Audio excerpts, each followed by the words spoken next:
Right, guys, today we're going to be reacting to something very interesting, which is the Takers Kарлson interview with Vladimir Putin. I know that a lot of my subscribers here on this channel are from Russia, so I would like to hear you guys' opinion. We're going to chop this in a couple parts since it's very long, but we're just going to jump in and see what's going on. Again, as an American, any comments is valuable. I would like to hear your guys' opinion.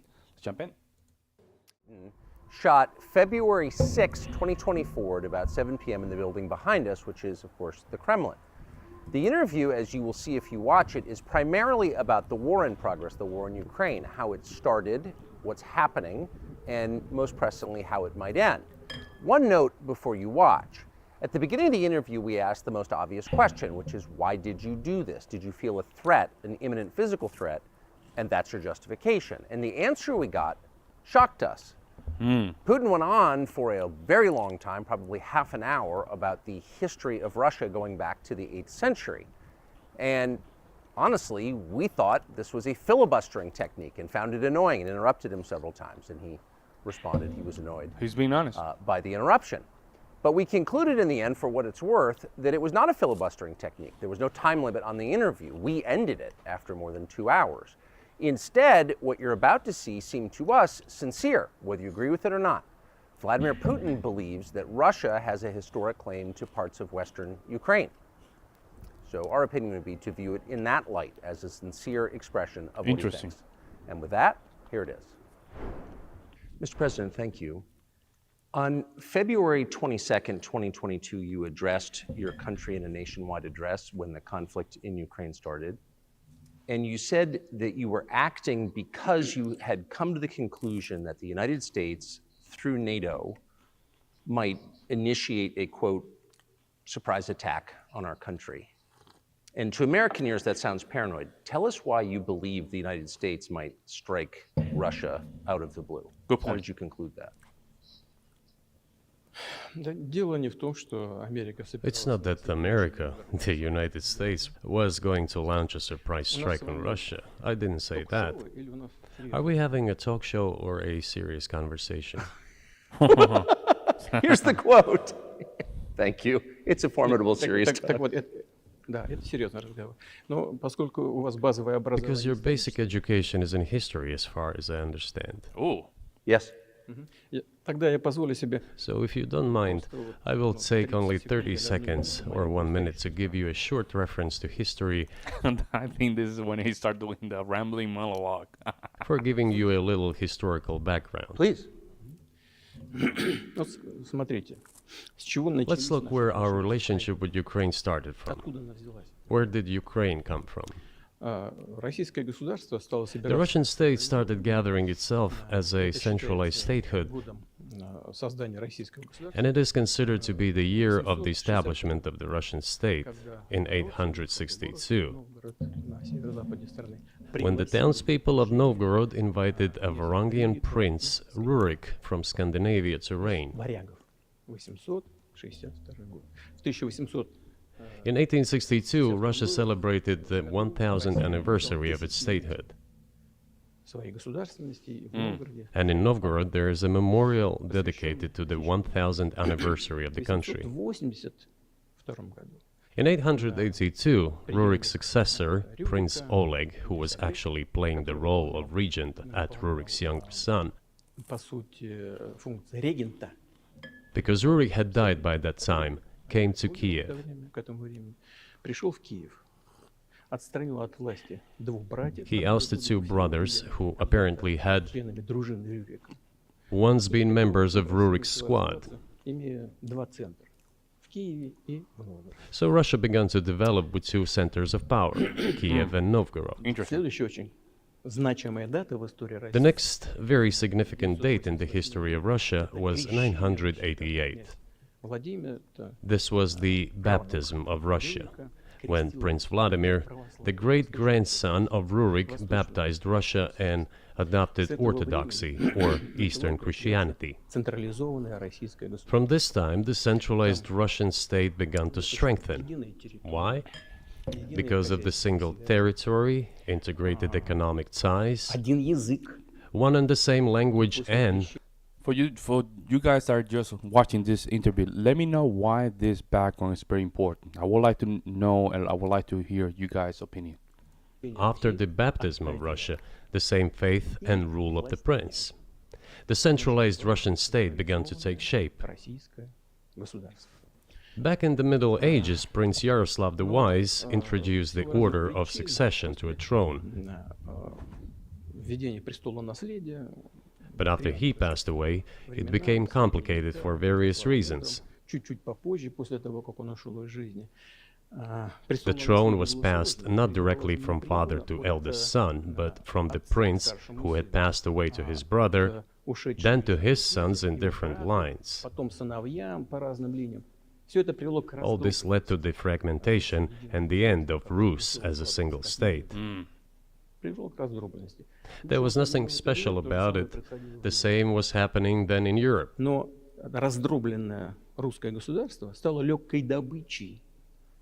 But the fragmented Russian state became an easy prey to the empire created earlier by Genghis Khan. His successors, namely Batu Khan, came to Rus, plundered and ruined nearly all the cities. The southern part, including Kiev, by the way, and some other cities, simply lost independence, while northern cities preserved some of their sovereignty. So we're talking about what, Belarus, Lithuania, all those places? They had to pay tribute to the horde, but they managed to preserve some part of their sovereignty. And then a unified Russian state began to take shape with its center in Moscow. The southern part of Russian lands, including Kiev, began to gradually gravitate towards another magnet, the center that was emerging in Europe. This was the Grand Duchy of Lithuania. It was even called the Lithuanian-Russian Duchy, because Russians were a significant part of this population. They spoke the old Russian language and were Orthodox. But then there was a unification, the union of the Grand Duchy of Lithuania and the Kingdom of Poland. A few years later, another union was signed, but this time already in the religious sphere. Some of the Orthodox priests became subordinate to the Pope. Thus, these lands became part of the Polish-Lithuanian state. Wow, that region has so much history, it's crazy. That region has much history, it's crazy. It's very hard to just follow, though. During decades, the Poles were engaged in Polonization of this part of the population. They introduced their language there, tried to entrench the idea that this population was not exactly Russians, that because they lived on the fringe, they were Ukrainians. Originally, the word Ukrainian meant that a person was living on the outskirts of the state, along the fringes, or was engaged in a border patrol service. So people that were living in that region were called Ukraine, but they were not Korean? Mean any particular ethnic group. So the Poles were trying to, in every possible way, to colonize this part of the Russian lands and actually treated it rather harshly, not to say cruelly. All that led to the fact that this part of the Russian lands began to struggle for their rights. They wrote letters to Warsaw demanding that their rights be observed and people be commissioned here, including to Kiev. I beg your pardon, can you tell us what period, I'm losing track of where in history we are, the Polish oppression of Ukraine? It was in the 13th century. Okay. Yeah, I was kind of lost, so I'm like, well, where this guy's going? В 13 веке. Это было в 13 веке. Значит, и Now I will tell you what happened later дальше и назову даты, чтобы не было путаницы. and give the dates so that there is no confusion. В 1600, And in 1654, even a bit earlier, чуть раньше даже, люди, которые контролировали the власть, people who were in control of the authority over that part of the Russian lands чтобы присылали к ним направление. addressed Warsaw and Orthodox faith. When Warsaw did not answer them, and in fact rejected their demands, they turned to Moscow, so that Moscow took them away. Чтобы вы не думали, что я что-то придумал, Дима. So that you don't think that I'm inventing things, I'll give you these documents. Wow. He went as far giving a document. Well, it doesn't sound like you're inventing it. I'm not sure why it's relevant to what happened 2 years ago. Но все-таки But still, документы из архива. these are documents from the archives, copies. Здесь письма Богдана Here are the letters from Bogdan Khmelnytsky, контролировал власть в этой the man who then controlled the power in this part of the Russian lands в Варшаву. that is now called Ukraine. А после He wrote to Warsaw demanding that their rights be upheld, с просьбой взять их and after being refused, he began to write letters to Moscow, asking to take them under the strong hand of the Moscow Tsar. There are copies of these documents. I will leave them for your good memory. Wow, that's some inside baseball stuff, man. He just gave some documents from something that happened a couple of years ago. It might be like a copy, right? But interesting. There's a translation into Russian. You can translate it into English later. потому что Russia would not agree to admit them straight away, assuming that the war with Poland would start. Nevertheless, in 1654, the Pan-Russian Assembly of top clergy and landowners, headed by the Tsar, часть древнерусских земель вошла which was the representative body of the power of the old Russian state, decided to include a part of the old Russian lands into Moscow Kingdom. перемирие было заключено. As expected, the war with Poland began.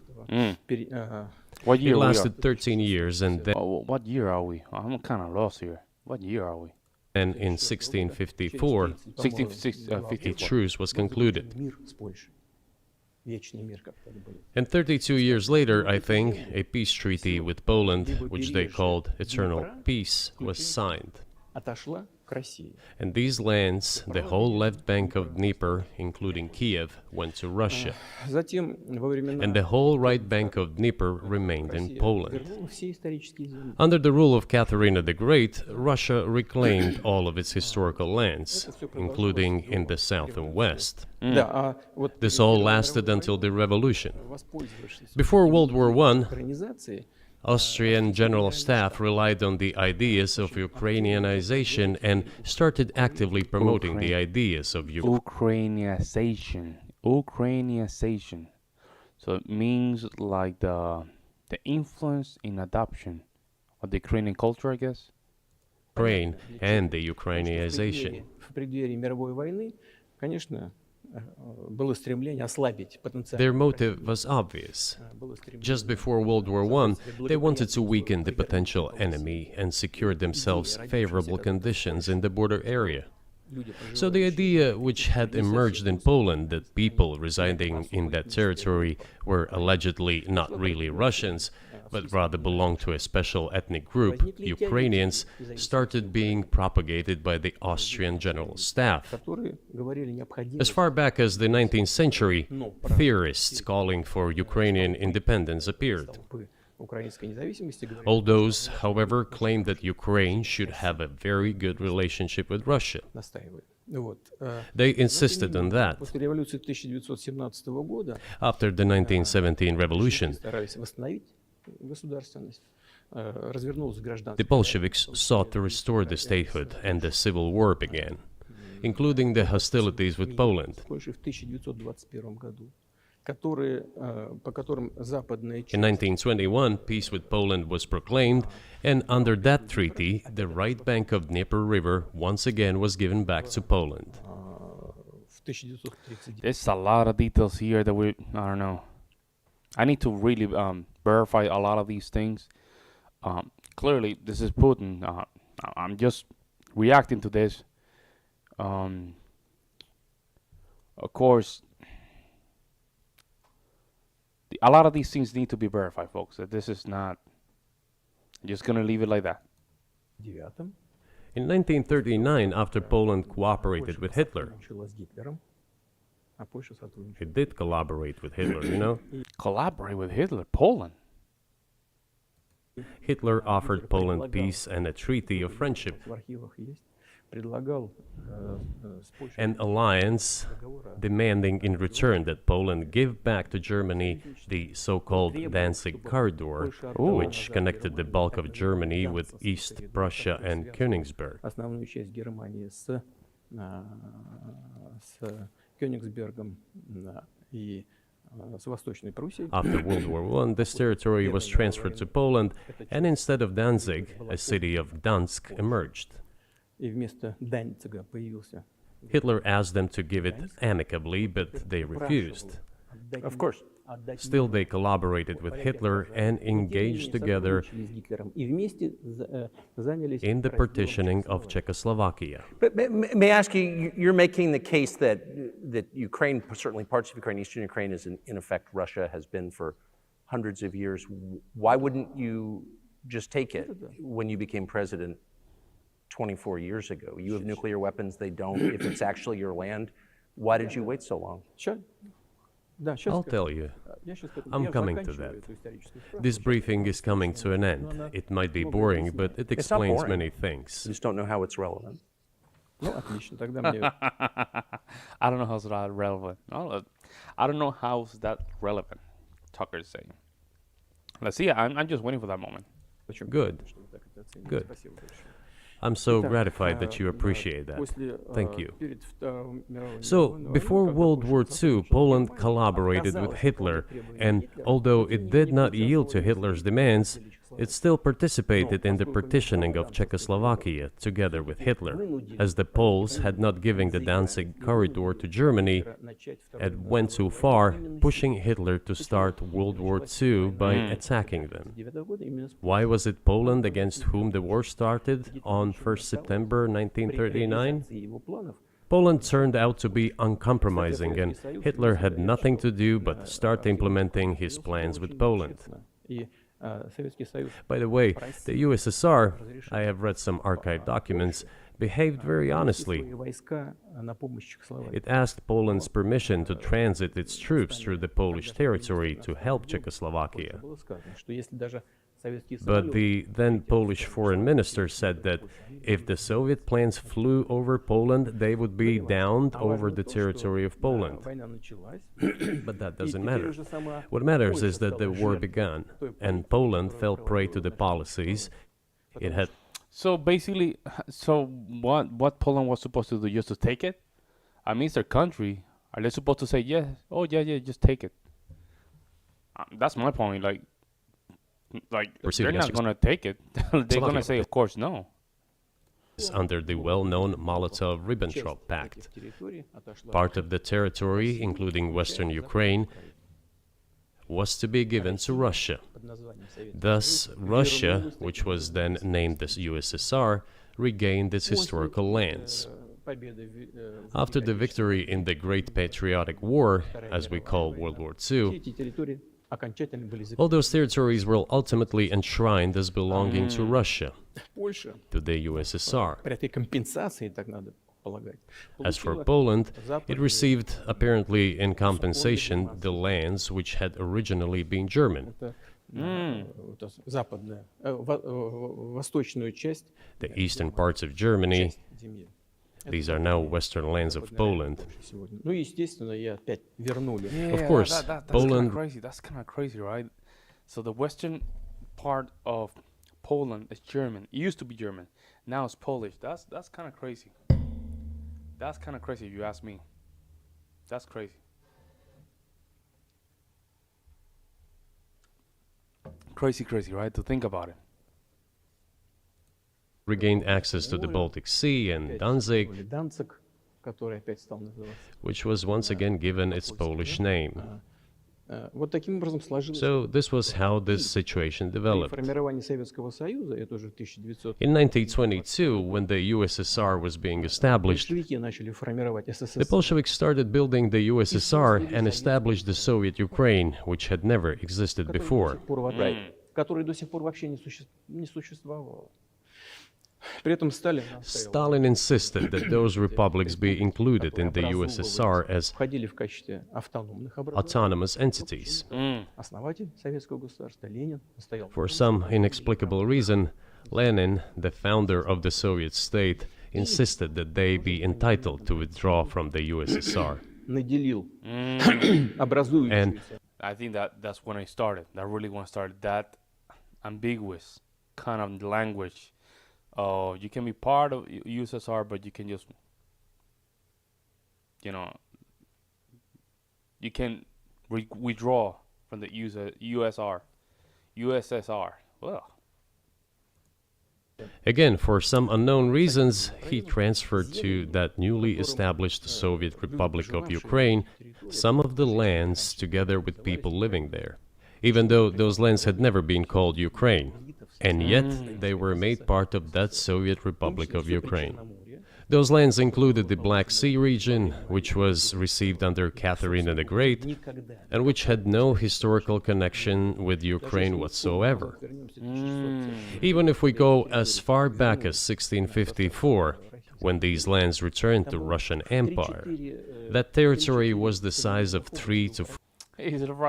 He's probably smiling, saying like, "Man, you just rambling for almost 20 minutes." 4 regions of modern Ukraine, with no Black Sea region. That was completely out of the question. In 1654. Exactly. You obviously have encyclopedic knowledge of this region, but why didn't you make this case for the first 22 years as president that Ukraine wasn't a real country? Да. Итак, значит, Советская Украина получила. The Soviet Union was given a great deal of territory that had never belonged to it, including the Black Sea region. At some point, when Russia received them as an outcome of the Russo-Turkish Wars, they were called New Russia or Novorossiya. But that does not matter. What matters is that Lenin, the founder of the Soviet state, established Ukraine that way. For decades, the Ukrainian Soviet Republic developed as part of the USSR. And for unknown reasons, again, the Bolsheviks were engaged in Ukrainianization. It was not merely because the Soviet leadership was composed to a great extent of those originating from Ukraine. Rather, it was explained by the general policy of indigenization pursued by the Soviet Union. Same things were done in other Soviet republics. This involved promoting national languages and national cultures, which is not a bad in principle. That is how the Soviet Ukraine was created. After the World War II, Ukraine received, in addition to the lands that had belonged to Poland before the war, part of the lands that had previously belonged to Hungary and Romania. Look at Tucker's face. He was like, "Bro, what the hell are you talking about, man?" So Romania and Hungary had some of their lands taken away and given to the Soviet Ukraine, and they still remain part of Ukraine. So in this sense, we have every reason to affirm that Ukraine is an artificial state that was shaped at Stalin's will. Do you believe Hungary has a right to take its land back from Ukraine and that other nations have a right to go back to their 1654 borders? Good question. I'm not sure whether they should go back to the 1654 borders. But given Stalin's time, so-called Stalin's regime, which, as many claim, saw numerous violations of human rights and violations of the rights of other states, в этом смысле, конечно, вполне можно, если не говорить о том, что они имеют на это право. One may say that they could claim back those lands of theirs while having no right to do that. It is at least understandable. Have you told Viktor Orban that he can have part of Ukraine? Никогда не говорил. Never. I have never told him, not a single time. У нас с ним даже на этот счет не было никаких разговоров. We have not even had any conversation on that, but I actually know for sure that Hungarians who live there wanted to get back to their historical land. Wait, really? Moreover, I would like to share a very interesting story with you. I digress, it's a personal one. Somewhere in the early 80s, I went on a road trip in a car from then Leningrad across the Soviet Union through Kiev, made a stop in Kiev, and then went to western Ukraine. I went to the town of Beregovoye, and all the names of towns and villages there were in Russian and in a language I did not understand, in Hungarian. In Russian and in Hungarian. Not in Ukrainian, in Russian and in Hungarian. I was driving through some kind of village and there were men sitting next to the houses and they were wearing black three-piece suits and black cylinder hats. I asked, are they some kind of entertainers? I was told, no, they were not entertainers, they're Hungarians. I said, what are they doing here? What do you mean? This is their land, they live here. This was during the Soviet time in the 1980s. They preserved the Hungarian language, Hungarian names, and all their national costumes. They are Hungarians and they feel themselves to be Hungarians. And of course, when now there is an... I'm not gonna lie, man, that region in Europe, man, you guys... I don't know if this is something about Europe, but it could be here in the United States as well, don't get me wrong, but... this thing just goes years and years and years and years back, man. I'm talking about thousands of years. I don't know, man. I really don't know. Well, that is, and there's a lot of that, though. I think many nations are upset about Transylvania as well, as you obviously know. But many nations feel frustrated by the redrawn borders of the wars of the 20th century and wars going back 1,000 years, the ones that you mentioned. But the fact is that you didn't make this case in public until 2 years ago, February. And in the case that you made, which I read today, you explain at great length that you felt a physical threat from the West in NATO, including potentially a nuclear threat, and that's what got you to move. Is that a fair characterization of what you said?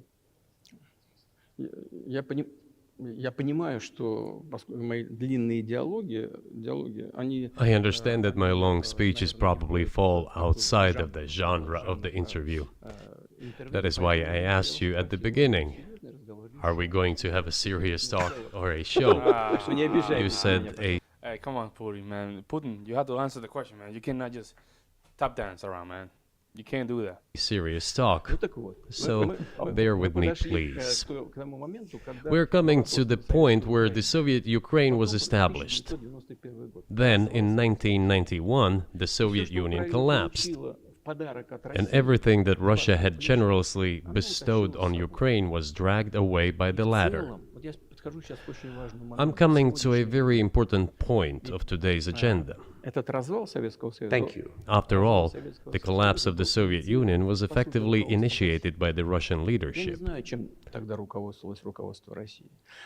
do not understand what the Russian leadership was guided by at the time, but I suspect there were several reasons to think everything would be fine.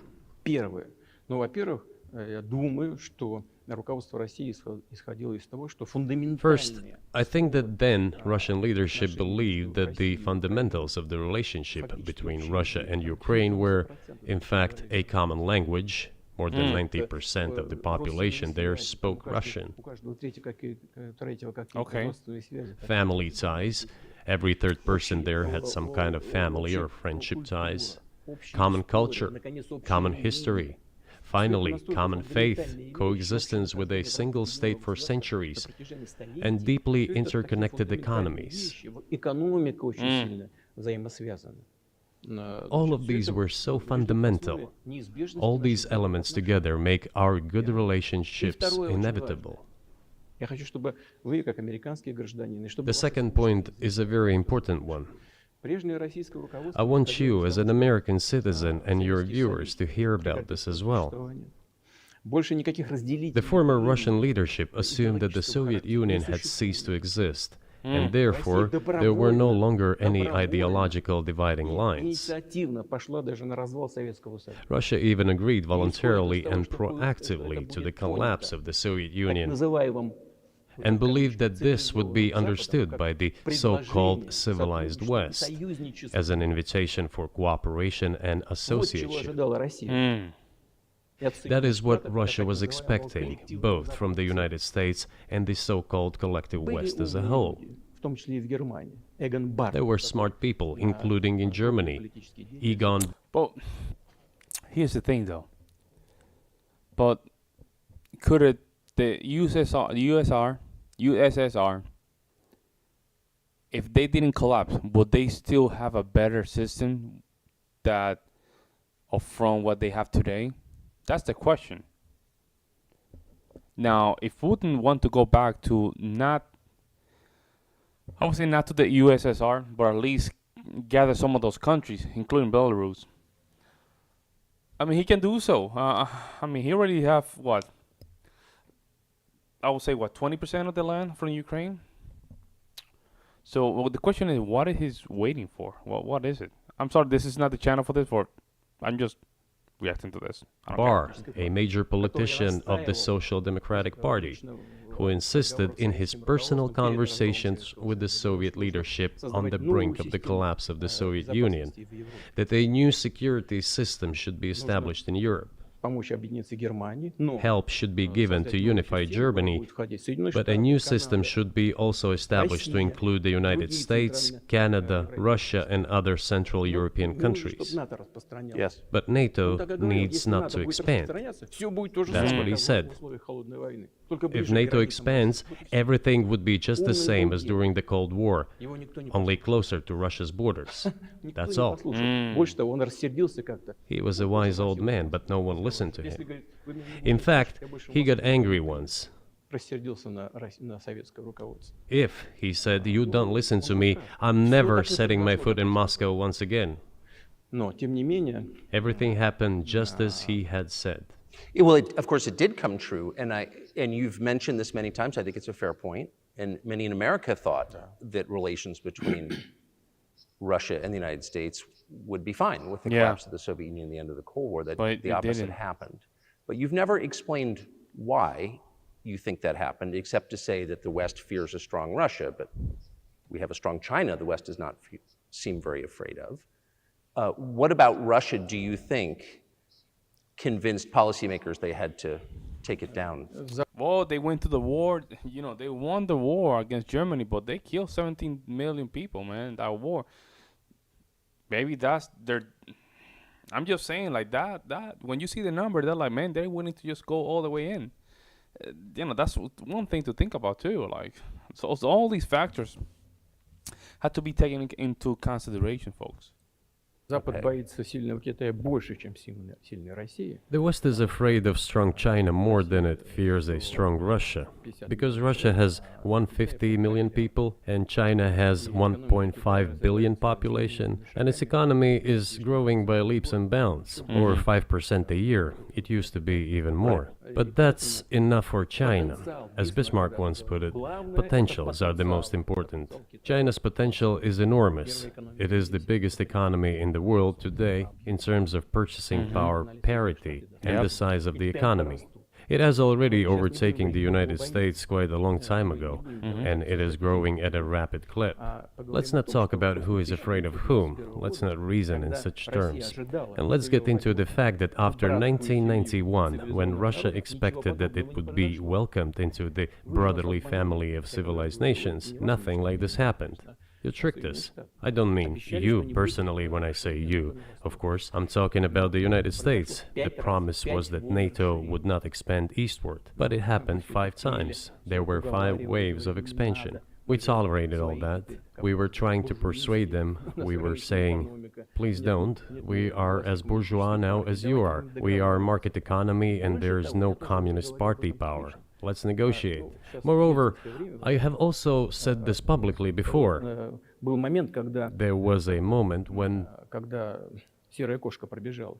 a certain rift started growing between us. Before that, Yeltsin came to the United States. Remember, he spoke in Congress and said the good words. God bless America. Everything he said were signals. Let us in. Remember the developments in Yugoslavia before the Yeltsin was lavished with praise as soon...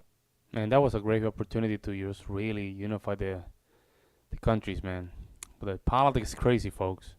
As the developments in Yugoslavia started, he raised his voice in support of Serbs, and we couldn't but raise our voices for Serbs in their defense.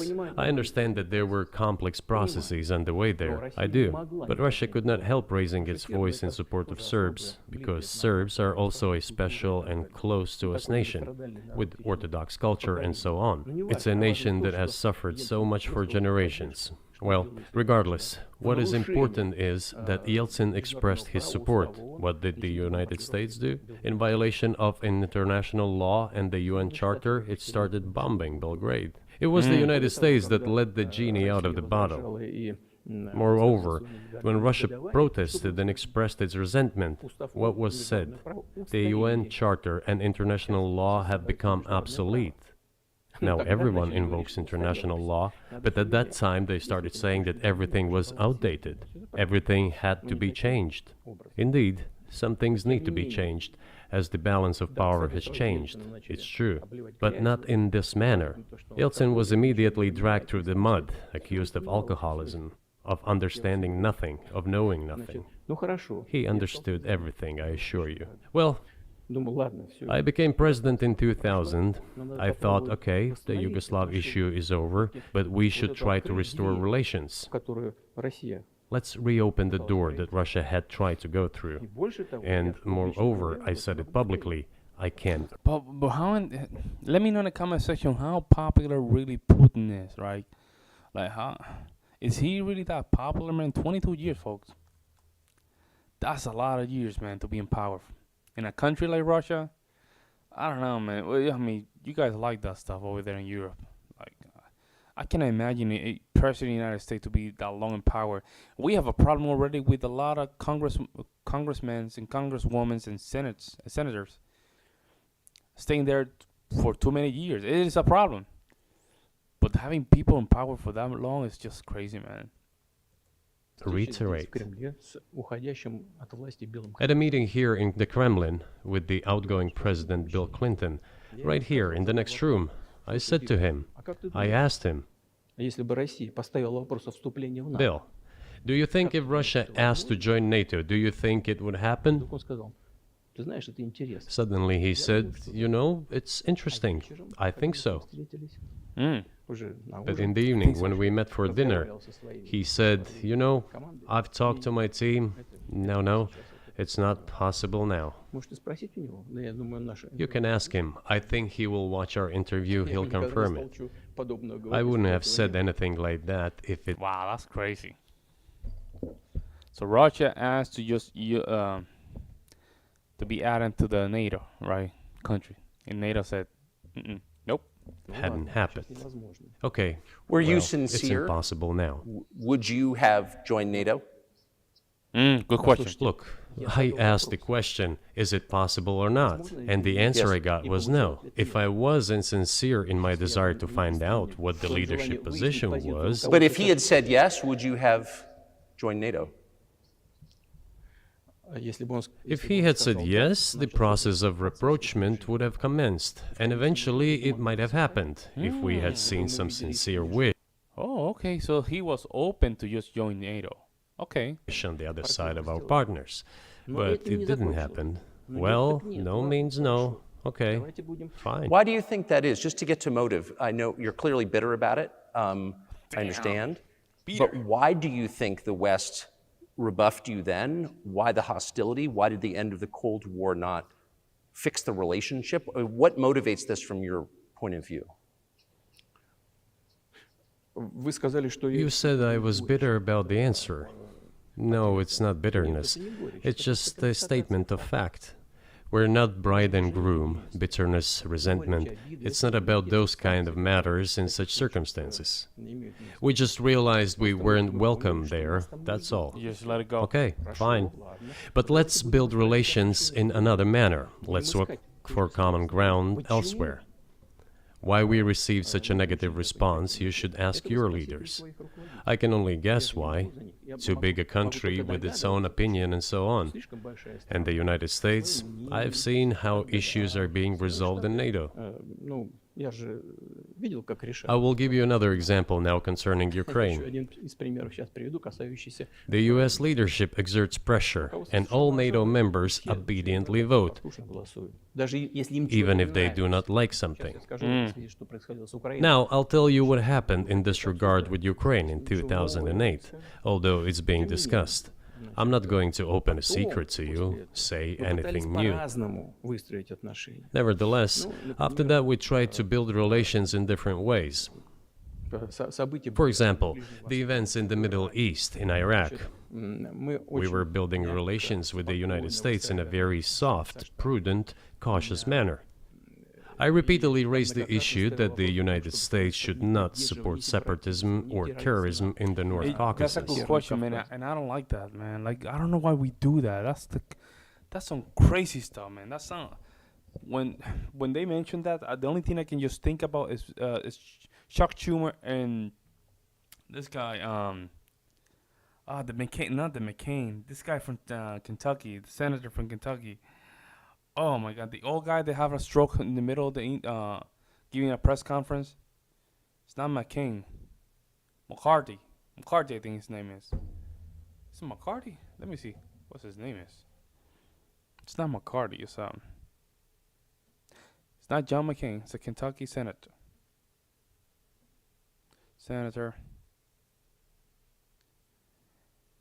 Mitch McConnell.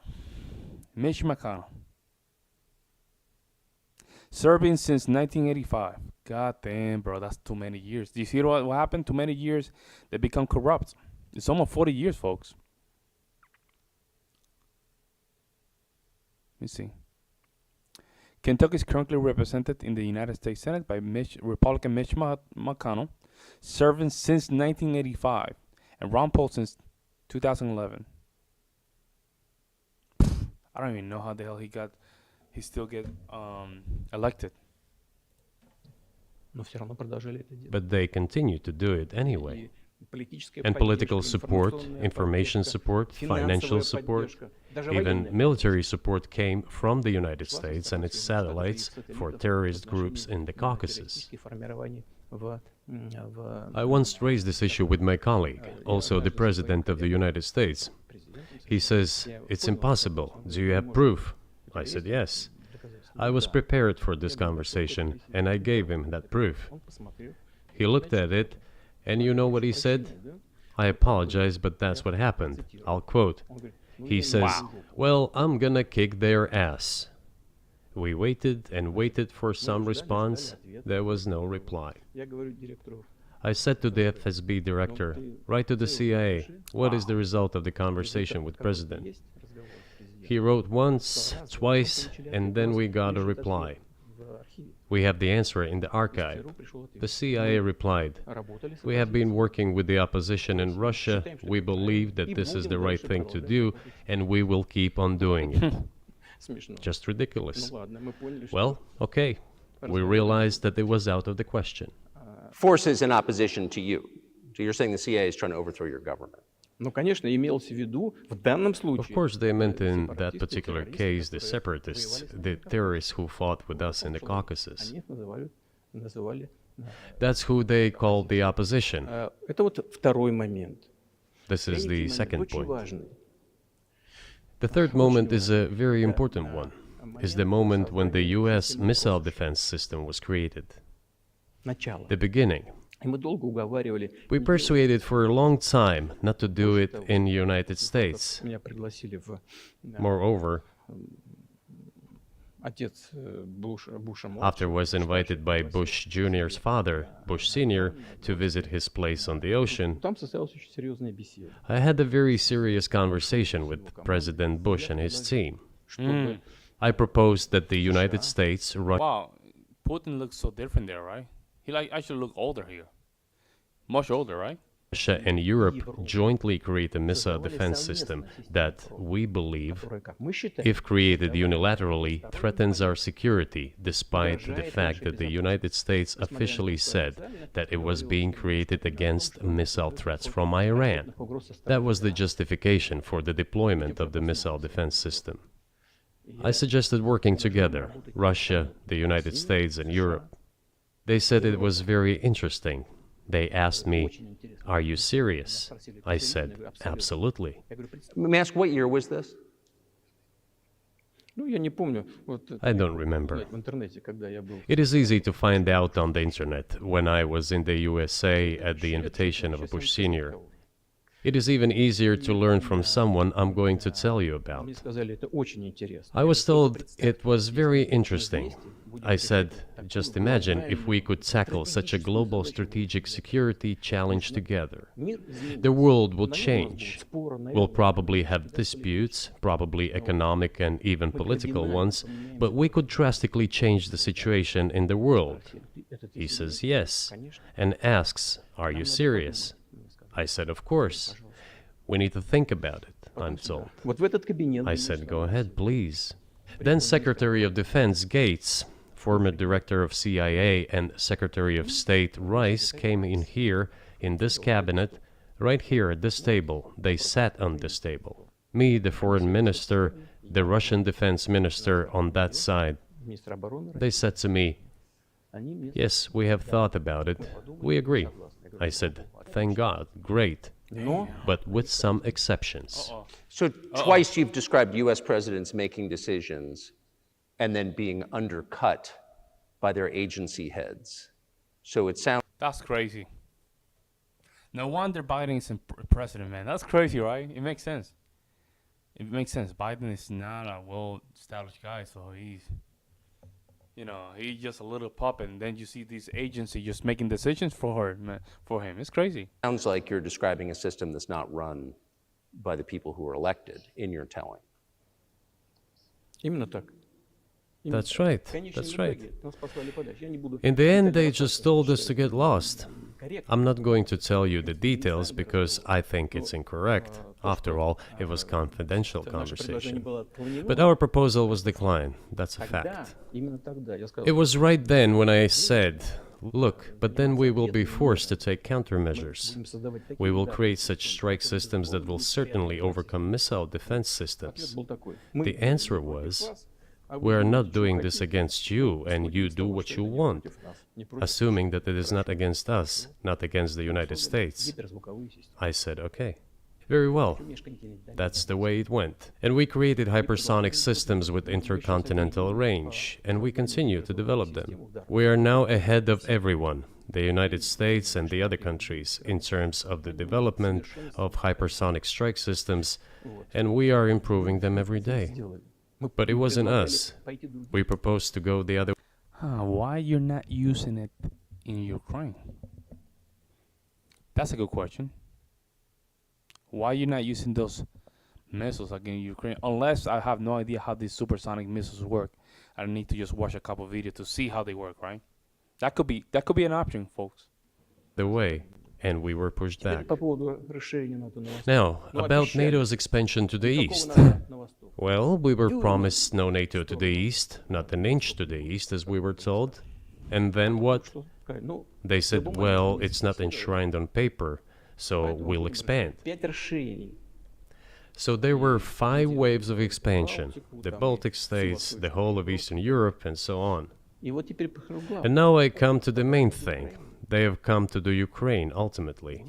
In 2008, at the summit in Bucharest, they declared that the doors for Ukraine and Georgia to join NATO were open. Now about how decisions are made there.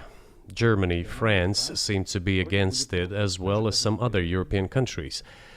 But then, as it turned out later, President Bush, and he's such a tough guy, a tough politician, as I was told later, he exerted pressure on us and we had to agree. Нас нажал. It's ridiculous, it's like kindergarten. Вот смешно. Where are the guarantees? What kindergarten is this? With Bush, that's what Bush, man. Bush is not likable here in the United States. Bush is looked like a puppet here in the United States. That's crazy. What kind of people are these? Who are they? Кто они такие? You see, they were pressed, they agreed. А потом они говорят, And then they say, Ukraine won't be in the NATO, you know? I say, I don't know. I know you agreed in 2008. Why won't you agree in the future? я говорю, а почему завтра? Well, they pressed us then. I say, why won't they press you tomorrow? And you'll agree again. С кем там Well, разговаривать? it's nonsensical. Who's there to talk to? I just don't understand. We're ready to talk. But with whom? Where are the guarantees? None. So they started to develop the territory of Ukraine. Whatever is there, I have told you the background, how this territory developed, what kind of relations there were with Russia. Every second or third person there has always had some ties with Russia. And during the elections in already independent, sovereign Ukraine, which gained its independence as a result of the Declaration of Independence, and by the way, it says that Ukraine is a neutral state, and in 2008, Oh, that's a good suddenly point. the There's doors no, are... I don't think Ukraine has a declaration of independence. That's a good point. That is a good point. So, you know how United States has a declaration of independence, meaning we are an independent nation, and I guess some of the other countries as well. But clearly, Ukraine does not have that, right? Let me see. Let me see. Maybe Putin is full of it, right? Let me see. Does Ukraine has a declaration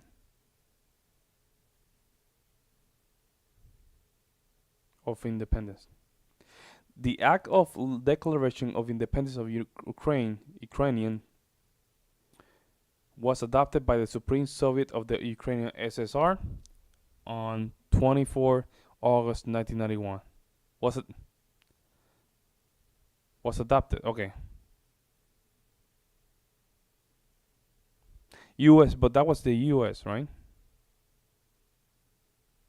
Was adopted by the Supreme Soviet of the Ukrainians, SSR. But it's not. When did Ukraine declare independence from Russia? The Act of Declaration of Independence Ukraine was adopted by the Supreme Soviet of the Ukrainian. See, it's a Supreme Soviet of the Ukrainian, but it's not a. Is it Declaration of Independence? Let me see. Right here. I can't read this shit. But it's declared by the... Well, it seems like it is. The act of reestablishing Ukraine's state independence, the declaration was affirmed by majority of Ukrainians in all regions of Ukraine by an independence referendum on 1st December, followed by international recognition. Starting on the following date, Ukraine in the independence led to the dissolution of the Soviet Union by 26 December 1991. Huh. So they do have one, but is it? People celebrated the declaration near the Verkhovna Rada building. Yeah, that's so clear they did. I don't know why he's taking... this is kind of weird, man. Gates to NATO were open to it. Oh, come on. This is not how we agreed. Now, all the presidents that have come to power in Ukraine, they relied on electorate with a good attitude to Russia in one way or the other. This is the southeast of Ukraine. This is a large number of people. And it was very difficult to dissuade this electorate, which had a positive attitude towards Russia. Viktor Yanukovych came to power, and how? The first time he won after President Kuchma, they organized a third round, which is not provided for in the constitution of Ukraine. This is a coup d'etat. Just imagine, someone in the United States wouldn't like the outcome. In 2014? Before that. No, this was before that. After President Kuchma, Viktor Yanukovych won the elections. However, his opponents did not recognize that victory. The US supported the opposition, and the third round was scheduled. What is this? This is a coup. The US supported it, and the winner of the third round came to power. Imagine if in the US something was not to someone's liking, and the third round of election, which the US Constitution does not provide for, was organized. Nonetheless, it was done in Ukraine. Okay, Viktor Yushchenko, who was considered a pro-Western politician, came to power. Fine, we have built relations with him as well. He came to Moscow with visits. We visited Kiev. I visited too. We met in an informal setting. If he's pro-Western, so be it. It's fine. Let people do their job. The situation should have developed inside independent Ukraine itself. As a result of Kuchma's leadership, things got worse and Viktor Yanukovych came to power after all. Maybe he wasn't the best president and politician, I don't know. I don't want to give assessments. However, the issue of the association with the EU came up. We have always been lenient to this, suit yourself. But when we read through the Treaty of Association, it turned out to be a problem for us, since we had a free trade zone and open customs borders with Ukraine, which under this association had to open its borders for Europe, which would have led to flooding of our market. We said, no, this is not going to work. We shall close our borders with Ukraine then. The customs borders, that is. Huh. So this was already a build-up since the early 2000s. That's what it was. And the expansion of NATO going east trigger the war. Yanukovych started to calculate how much Ukraine was going to gain, how much to lose, and said to his European partners, I need more time to think before signing. The moment he said that, the opposition began to take destructive steps which were supported by the West. It all came down to Maidan and a coup in Ukraine. So he did more trade with Russia than with the EU. Ukraine did. Of course. It's not even the matter of trade volume, although for the most part it is. It is the matter of cooperation ties, which the entire Ukrainian economy was based on. The cooperation ties between the enterprises were very close since the times of the Soviet Union. One enterprise there used to produce components to be assembled both in Russia and Ukraine and vice versa. They used to be very close ties. A coup d'etat was committed, although I shall not delve into details now, as I find doing it inappropriate, the US told us. Calm Yanukovych down, and we will calm the opposition. Let the situation unfold in the scenario of a political settlement. We said, all right, agreed, let's do it this way. As the Americans requested, Yanukovych did use neither the armed forces nor the police, yet the armed opposition committed a coup in Kiev. What is that supposed to mean? Who do you think you are? I wanted to ask the then US leadership. With the backing of whom? With the backing of CIA, of course. The organization you wanted to join back in the day, as I understand. Damn. Damn. Putin did his homework. Putin did his homework. Straight up. That's what he told him right there in his face. Don't mess with me. Go, I'll mess with you.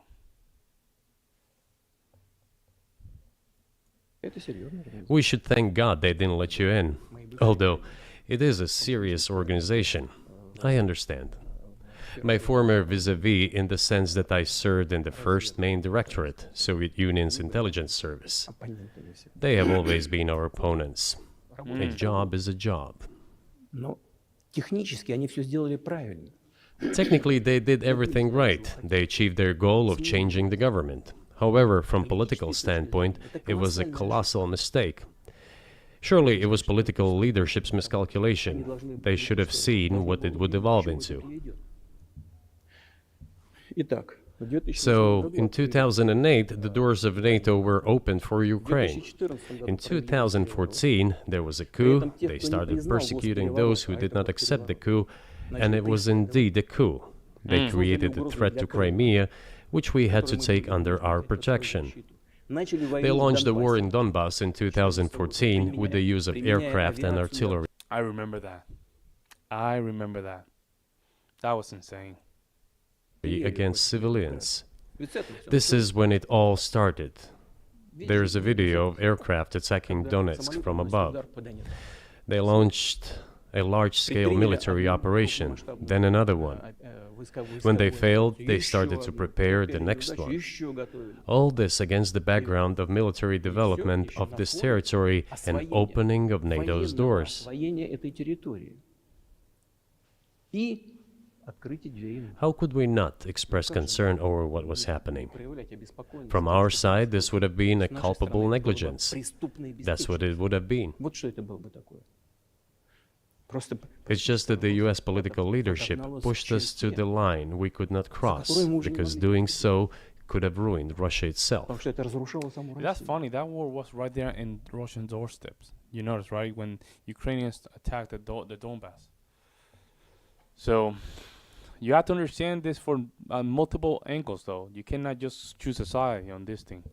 И потом мы не могли бросить наших единоверцев. Besides, we could not leave our brothers in faith, in fact, a part of Russian people, in the face of this war Под machine. эту военную машину. What was the so? But that was 8 years before the current conflict started. So what was the trigger for you? What was the moment where Come on, you let's go. decided you had to do this?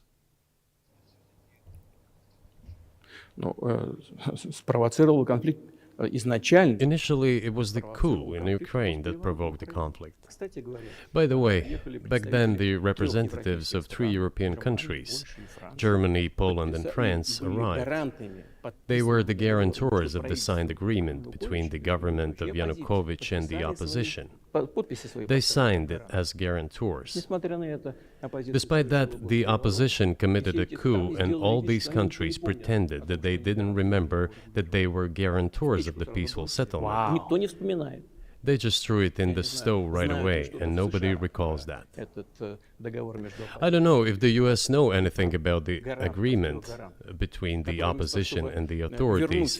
Hey man, And I have it's to three say, guar- the translator guy that's translating the entire conversation, especially from Russian to English, he's doing a great job.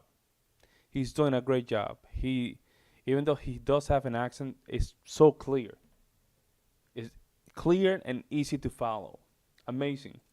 Guarantors who, instead of bringing this whole situation back in the political field, Хотя смысла в supported the этом coup. не было. Никакого. Although it was meaningless, believe me. Янукович совсем согласился. Because President Yanukovych agreed to all conditions, he was ready to hold an early election which he had no chance of winning, frankly speaking. Зачем, Господи, Everyone knew that. жертва?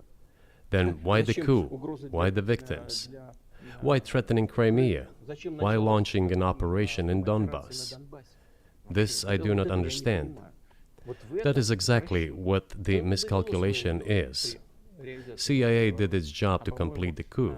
Один из замов I госсекретаря. think one of the deputy secretaries of state said that it cost a large sum of money, almost 5 billion. Wow. Зачем But the это? political mistake Всё was можно было colossal. сделать на самом деле то же самое. Why would they have to do that? All this could have been done legally, without victims, without military action, without losing Crimea. Пальцем не пошевелить. We would have never considered to even lift a finger if it hadn't been for the bloody developments on Maidan. Потому что мы согласились с тем, что Because we agreed with the fact that after the collapse of the Soviet Union, our borders should be along the borders of former Union's republics. We agreed to that. соглашались с расширением НАТО, But we never тем agreed более to NATO's соглашались expansion, and с тем, что Украина moreover, будет we never agreed that Ukraine would соглашались с be тем, что in там NATO. будут базы НАТО без всяких разговоров с нами. We did not agree to NATO bases there without any discussion with us. And think about it from the position of Russia. Imagine if Ukraine became part of NATO. Just put this into perspective. That means that NATO can now put missiles right there in the doorsteps of Russia, right there in their border, like pointing like this. So in Putin's mindset, he's saying, okay, it's clear that Zelensky is trying to move to become part of the United Nations, not the United Nations, the NATO, right? And later on become part of the European Union, right? That's how it goes. So that's his concern, because as soon as Ukraine moved towards that direction, there's no stepping back. Now you cannot attack Ukraine, because now you're declaring war on the NATO countries and also the European Union. And good luck with that. Good luck with that, because that means that you're losing a war in just a matter of seconds. For decades, we kept asking, don't do this, don't do that. В последних событиях. Ну, во-первых, And what triggered the latest events?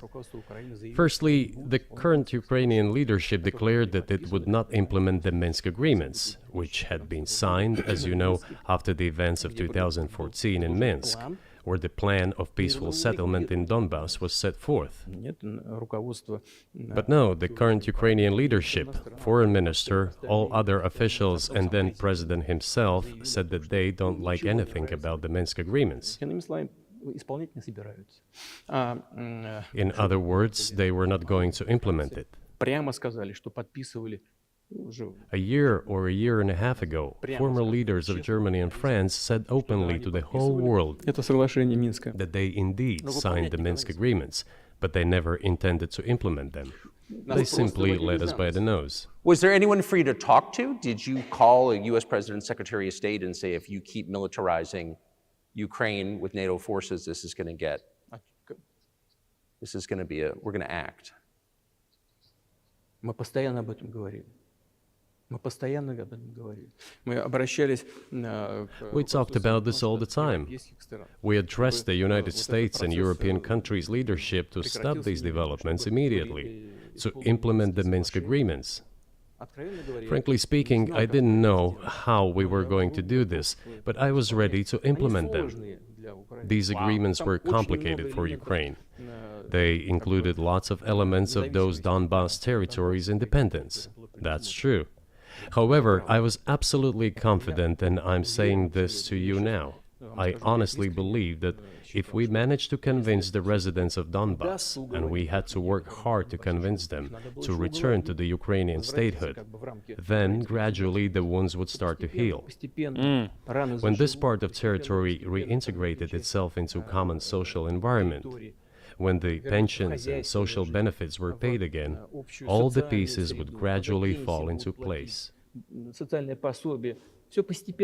No, nobody wanted that. Everybody wanted to resolve the issue by military force only. But we could not let that happen. And the situation got to the... Well, you get to that point, folks. That's what it is. That's why we are military. Because that's when the talk is not working, that's the last solution for this. And it seems like that's where they are now. The point when the Ukrainian side announced, no, we will not do anything. They also started preparing for military action. It was they who started the war in 2014. Our goal is to stop this war. And we did not start this war in 2022. This is an attempt to stop it. Do you think you've stopped it now? I mean, have you achieved your aims? No, we haven't achieved our aims yet, because one of them is denazification. This means the prohibition of all kinds of Wow, that's crazy. Oh, neo-Nazification, whatever that means. Nazi movements. This is one of the problems that we discussed during the negotiation process, which ended in Istanbul early this year.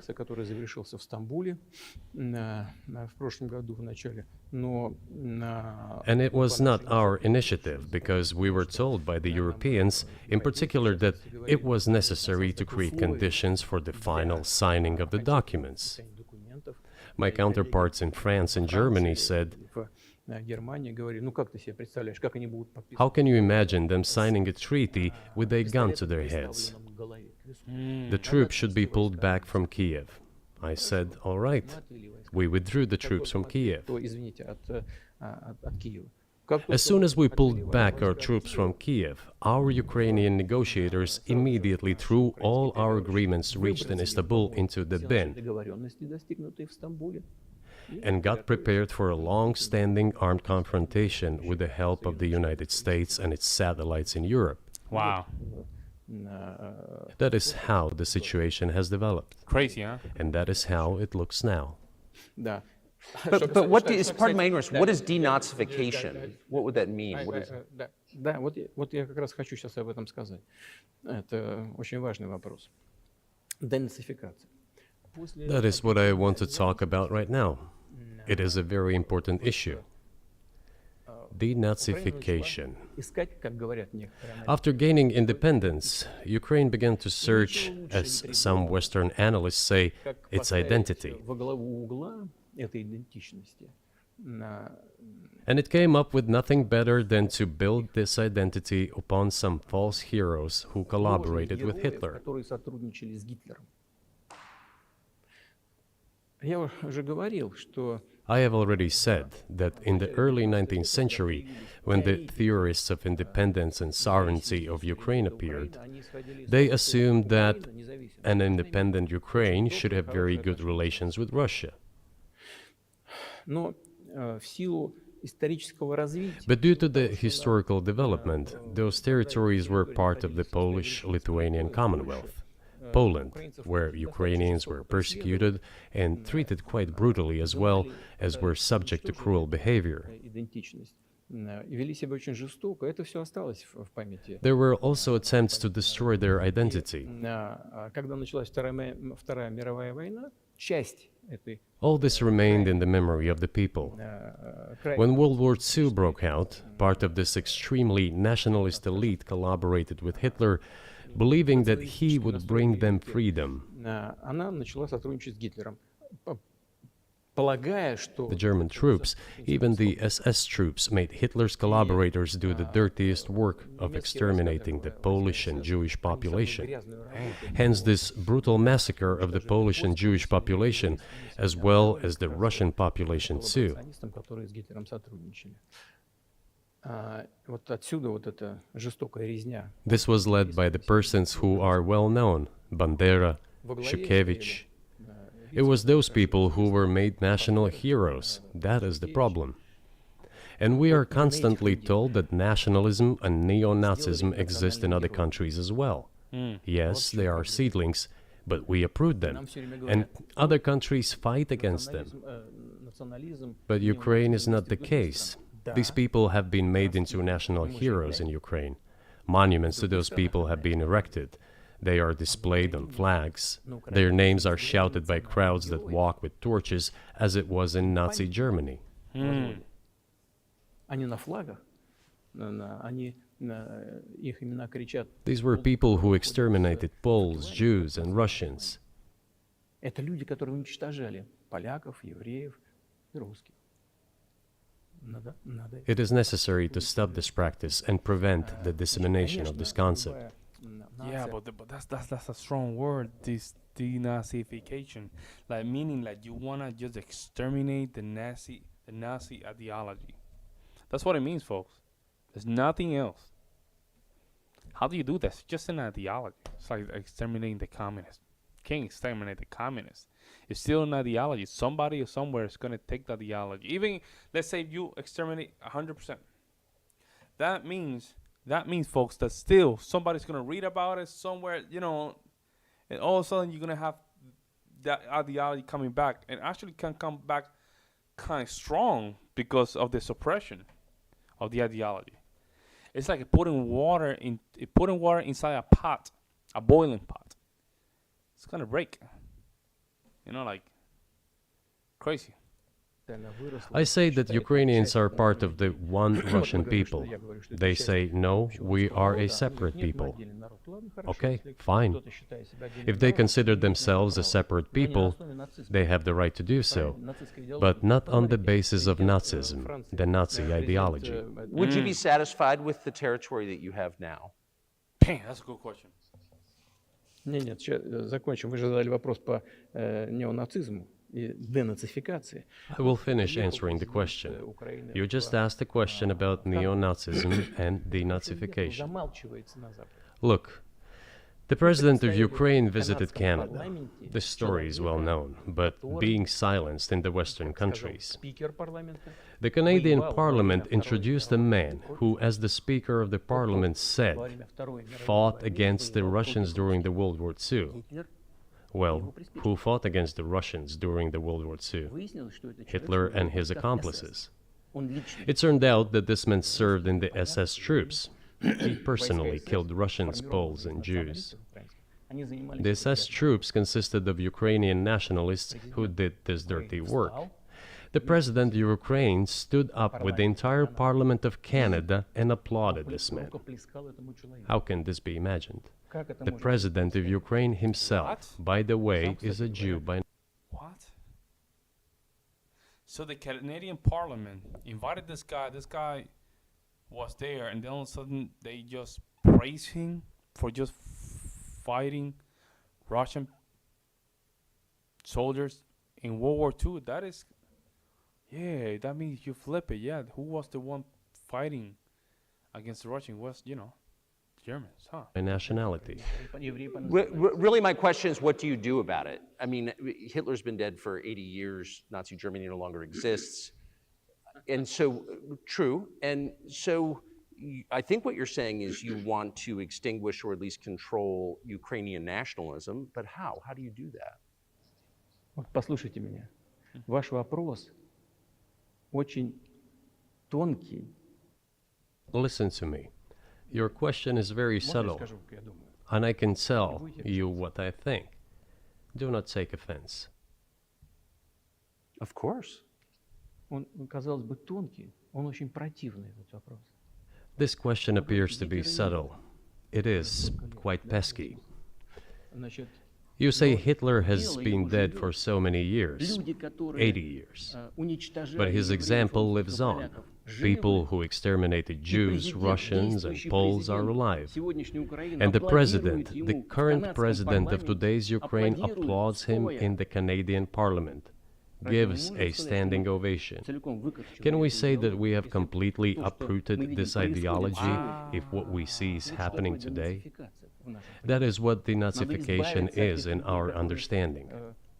We have to get rid of those people who maintain this concept and support. It makes sense because these people are woke. So Russian bad. So now, as today, whatever goes against Russia, we have to applaud it. So yeah, oh yes, so they shoot themselves in the foot. Yeah. This practice and try to preserve it. That is what denazification is.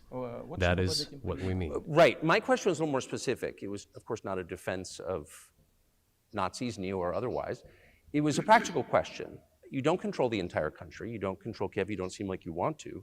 So how do you eliminate a culture or an ideology or feelings or a view of history in a country that you don't control? I know, Tucker. You approaching this like an American. I understand where you're coming from, because we appreciate our First Amendment, the freedom of expression and freedom of speech, from an American perspective. For a lot of these folks, they're not in that frequency though. How do you destroy ideology? Well, they show you, throughout hundreds of years, they killed everybody. That's how they do it. That's how they do it. А вы знаете, как вам не покажется странным, в ходе переговоров в Стамбуле... You know, as strange as it may seem to you, during the negotiations in Istanbul, we did agree that we have it all in writing. Neo-Nazism would not be cultivated in Ukraine, including that it would be prohibited at the legislative level. Mr. Carlson, we agreed on that. This, it turns out, can be done during the negotiation process. And there's nothing humiliating for Ukraine as a modern civilized state. Is any state allowed to promote Nazism? It is not, is it? That is it. Well, if it is the United States, even though they're considered terrorists and all that stuff, based on the First Amendment, they have the right to do that kind of aberrant, think like that, right? That, it is protected by the First Amendment here in the United States of our Constitution. Even though they're crazy, stupid people, right? They're just protected. It's the same with the Black Power, all those people. The same thing, right? However, you cannot threat nor create terrorism. That's it. That's where your rights ends, right? I understand Tucker and his question, but it's just from the point of view of as an American. You're not in America. This is just Europe and their things and how they think about stuff, and that's it. Well, guys, let me know what you guys think in the comment section below. it's gonna be part 1, but then I'm gonna do part 2 later on. But let me know what you guys think. I'll see you in the next one.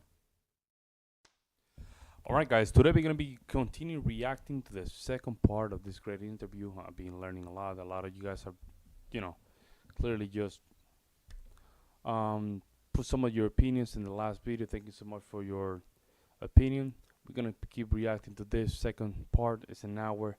Let's jump in and see what's going on. People, not Philistines, but thinking people, analysts, those who are engaged in real politics, just smart people understand perfectly well that this is a fake.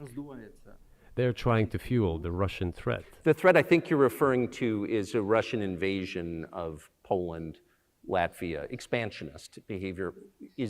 Can you imagine a scenario where you sent Russian troops to Poland?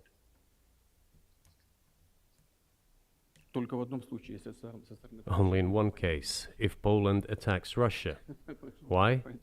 Because we have no interest in Poland, Latvia, or anywhere else. Why would we do that? We simply don't have any interest. It's just threat-mongering. Well, the argument, I know you know this, is that, well, he invaded Ukraine, he has territorial aims across the continent, and you're saying unequivocally you don't.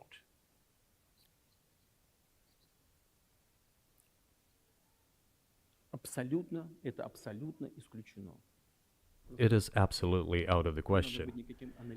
You just don't have to be any kind of analyst. It goes against common sense to get involved in some kind of a global war. And a global war will bring all humanity to the brink of destruction. It's obvious. There are certainly means of deterrence. They have been scaring everyone with us all along. Tomorrow Russia will use tactical nuclear weapons. Tomorrow Russia will use that. No, the day after tomorrow. So what? In order to extort additional money from US taxpayers and European taxpayers in the confrontation with Russia in the Ukrainian theater of war. The goal... Isn't that what's going on right now? Like the United States and Ukraine are just, and European Union are basically just funding this war. Is to weaken Russia as much as possible. One of our senior United States senators from the state of New York, Chuck Schumer, said yesterday, I believe, that we have to continue to fund the Ukrainian effort or U.S. soldiers, citizens could wind up fighting there. How do you assess that?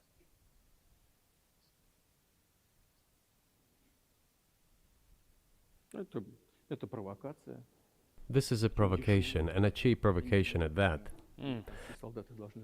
I do not understand why American soldiers should fight in Ukraine.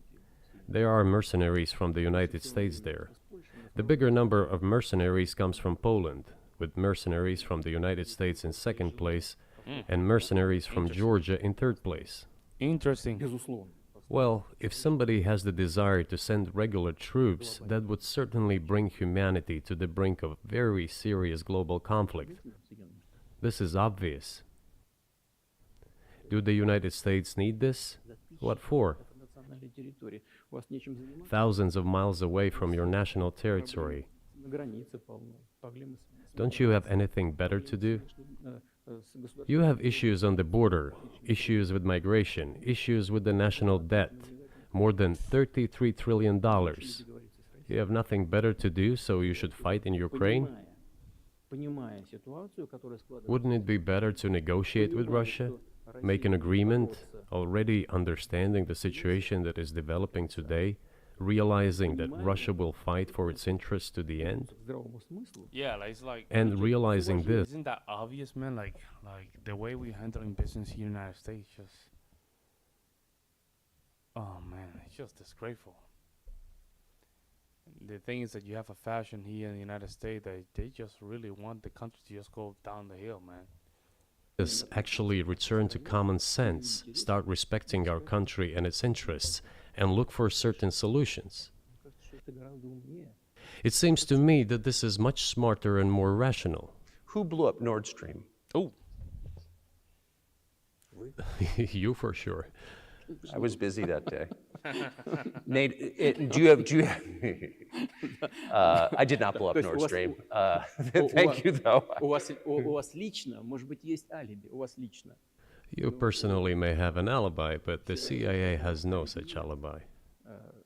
Do you have evidence that NATO or the CIA did it?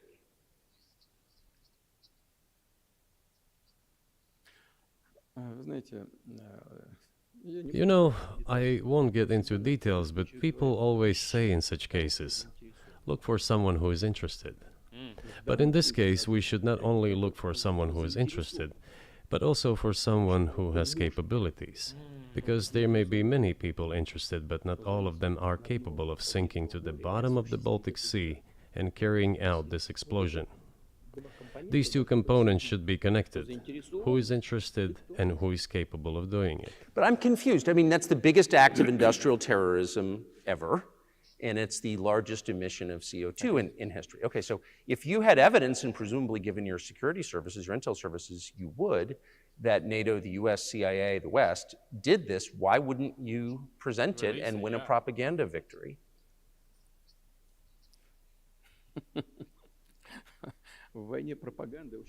In the war of propaganda, it is very difficult to defeat the United States, because the United States controls all the world's media and many European media. The ultimate beneficiary of the biggest European... Our media is crazy into propaganda, man. They're trying hard to just carry Biden. That's crazy, man. I don't want to get too much into politics. I'm already here in the politics arena, but you know, our current president is just being carried by the media, man. If it was not for the media, I think this guy would just disappear. I mean, it's crazy, man. I guess each country has their own way of just keeping the status quo, because that's how they earn money, right? If there's no crimes, the media doesn't make money. You know, if there's no conflict, they don't make money. There's no weather, they don't make money. You know, so it's just crazy, huh? European media are American financial institutions. Don't you know that? So it is possible to get involved in this work, but it is cost prohibitive, so to speak. We can simply shine the spotlight on our sources of information, and we will not achieve results. It is clear to the whole world what happened, and even American analysts talk about it directly. It's true. Yes, but here's a question you may be able to answer. You worked in Germany, famously. The Germans clearly know that their NATO partner did this, but it damaged their economy greatly. It may never recover. Why are they being silent about it? That's very confusing to me. Why wouldn't the Germans say something about it? This also confuses me. But today's German leadership is guided by the interests of the collective West rather than its national interests. Otherwise, it is difficult to explain the logic of their action or inaction. After all, it is not only about Nord Stream 1, which was blown up, and the Nord Stream 2 was damaged, but one pipe is safe and sound, and gas can be supplied to Europe through it. But Germany does not open it. We are ready, please. There's another route through Poland, called Yamal Europe, which also allows for large flow. Poland has closed it, but Poland packs from the German hand. It receives money from the pan-European funds, and Germany is the main donor to these pan-European funds. Germany feeds Poland to a certain extent, and they close their route to Germany. Why? I don't understand. Ukraine, to which the Germans supply weapons and give money. Germany is the second sponsor of the United States in terms of financial aid to Ukraine. There are two gas routes through Ukraine. They simply closed one route, the Ukrainians. Open the second route and please get gas from Russia. They do not open it. Why don't the Germans say, look guys, we give you money and weapons, open up the valve, please, let the gas from Russia pass through for us. We're buying liquefied gas at exorbitant prices in Europe, which brings the level of our competitiveness and economy in general down to zero. Do you want us to give you money? Let us have the decent existence. Make money for our economy, because this is where the money we give you comes from. They refuse to do so. Why? Ask them. That is what is like in their heads. Those are highly incompetent people. Well, maybe the world is breaking into two hemispheres, There's so much. one with cheap energy, the other. Yeah, there's so much inside baseball here that I mean, you have to follow. You have to follow the money, right? When it comes down to this kind of conversation, something that I notice is when it comes down to politics, you cannot believe anybody here, man. You can't. You can't. You have to do your own homework and just do what is right. They're without. And I want to ask you that. If we're now a multipolar world, obviously we are, can you describe the blocks of alliances? Who is in each side, do you think? Listen, you have said that the world is breaking into two hemispheres. Yep. A human brain is divided into two hemispheres. One is responsible for one type of activities, the other one is more about creativity and so on. But it is still one and the same head. The world should be a single whole. Security should be shared rather than meant for the golden billion. That is the only scenario where the world could be stable, sustainable, and predictable. Until then, while the head is split in two parts, it is an illness, a serious adverse condition. It is a period of severe disease that the world is going through now. But I think that, thanks to honest journalism, this work is akin to work of the doctors. This could somehow be remedied. Well, let's just give one example, the US dollar, which has kind of united the world in a lot of ways, maybe not to your advantage, but certainly to ours. Is that going away as the reserve currency, the universally accepted currency? How have sanctions, do you think, changed the dollar's place in the world?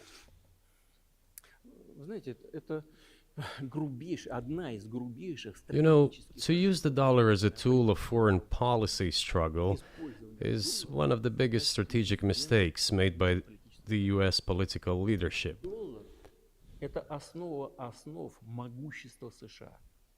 The dollar is the cornerstone of the United States power. I think everyone understands very well that no matter how many dollars are printed, they are quickly dispersed all over the world. Yeah, so basically, yeah, the more that we print the money, the less value it has, because then it becomes very common.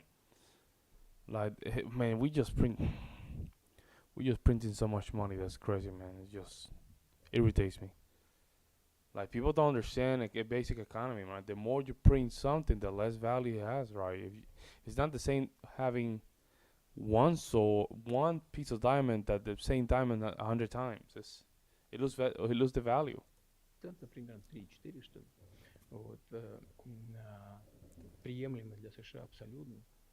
Inflation in the United States is minimal. It's about 3 or 3.4%, which is, I think, totally acceptable for the US. But they won't stop printing. What does the debt of $33 trillion tell us about? It is about the emission.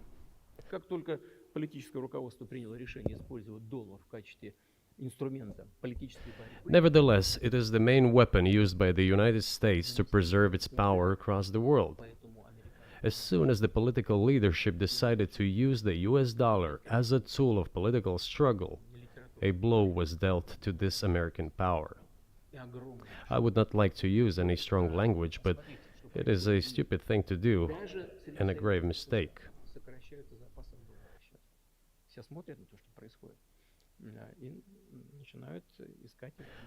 Look at what is going on in the world.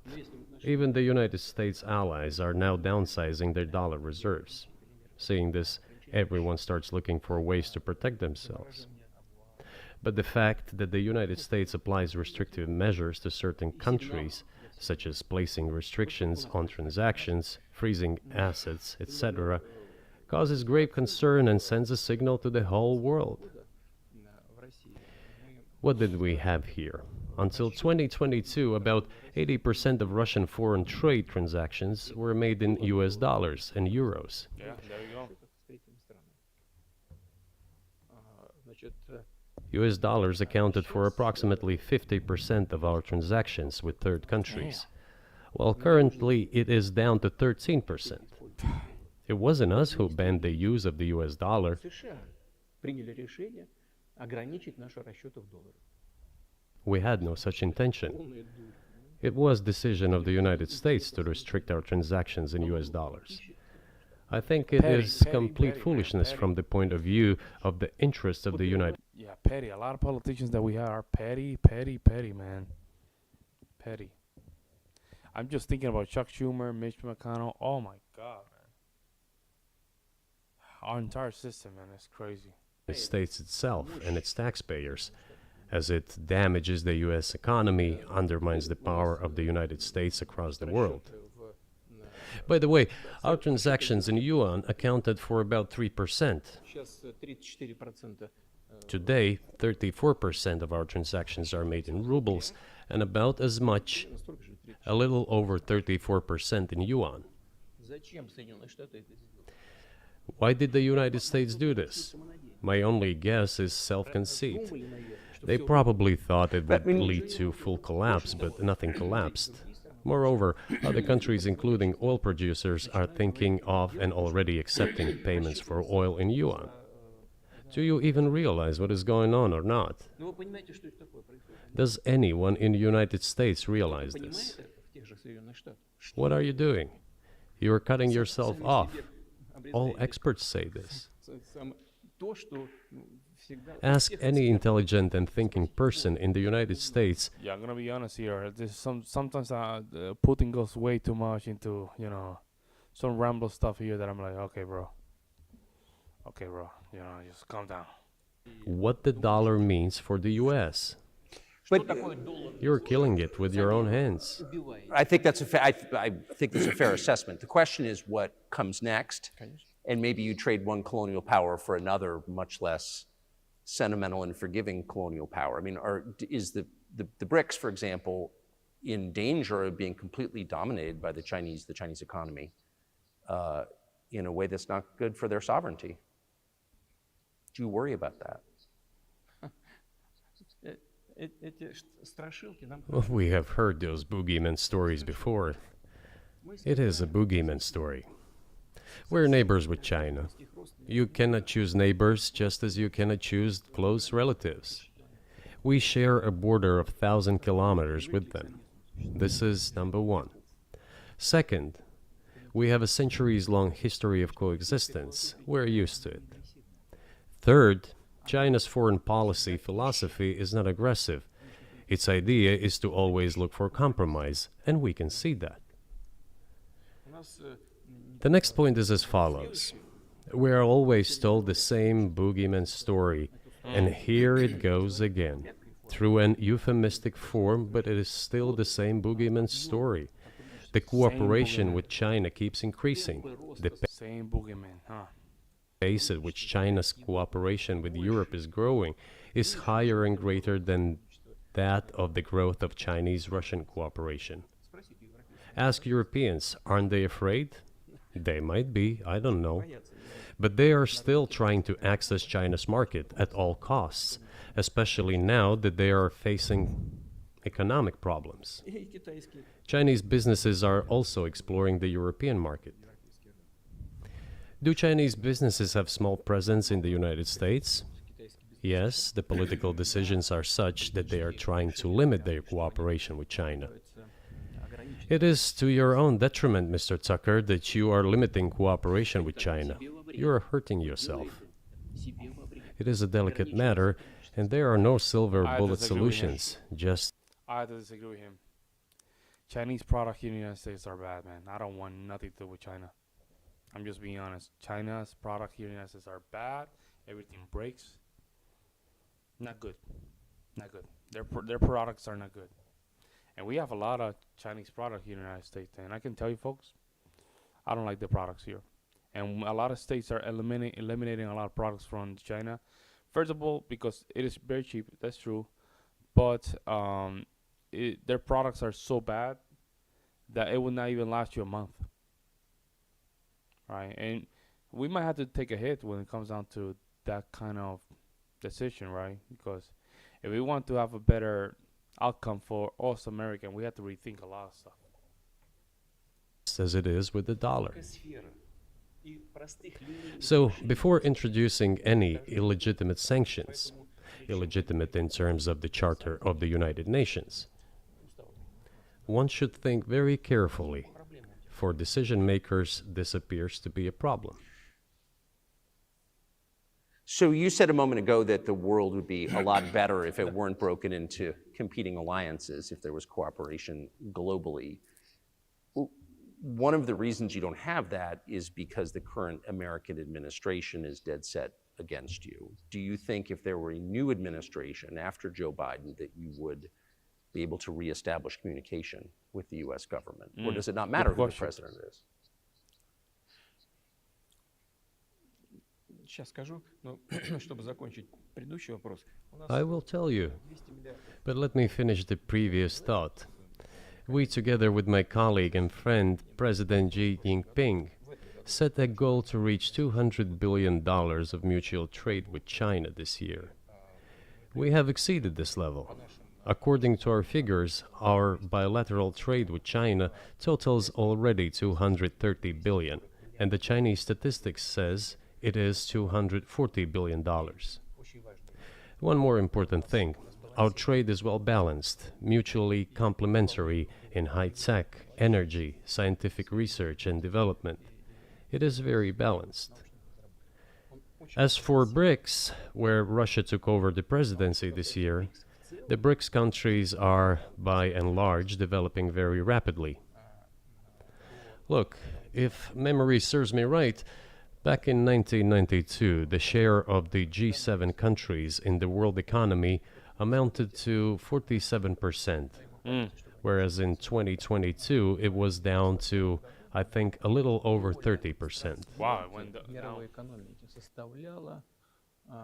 The BRICS countries accounted for only 16% in 1992, but now their share is greater than that of the G7. It has nothing to do with the events in Ukraine. This is due to the trends of global development and world economy, as I mentioned just now. And this is inevitable. This will keep happening. It is like the rise of the sun. Yeah, one side gets weaker, the other one gets stronger.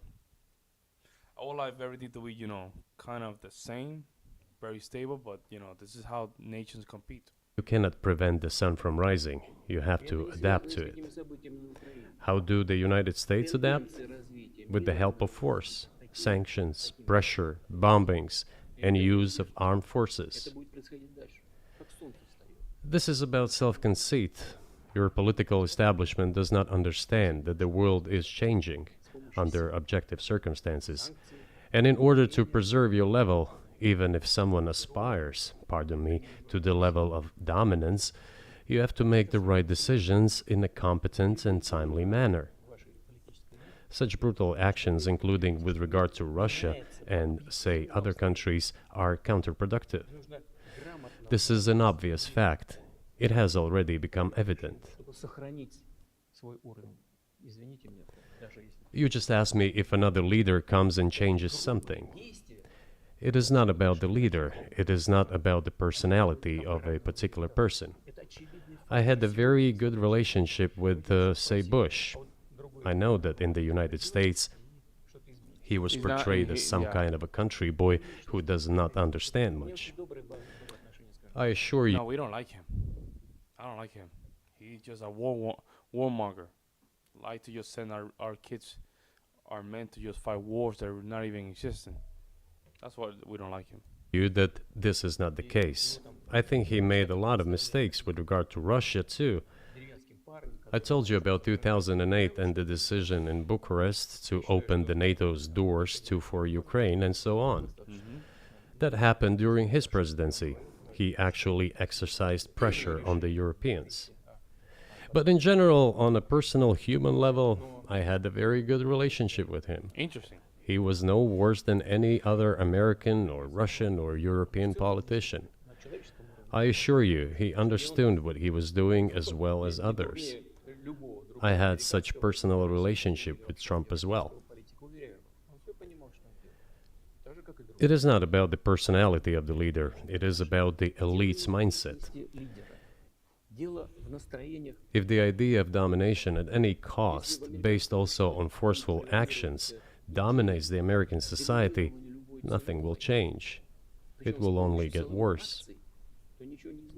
But if, in the end, one comes to the awareness that the world has been changing due to the objective circumstances, and that one should be able to adapt to them in time, using the advantages that the US still has today, then perhaps something may change.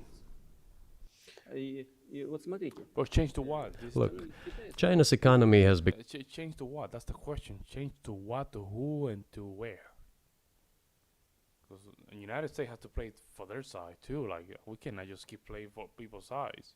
become the first economy in the world in purchasing power parity. In terms of volume, it overtook the US a long time ago. The USA comes second, then India, 1.5 billion people, and then Japan, with Russia in the fifth place. Russia was the first economy in Europe last year, despite all the sanctions and restrictions.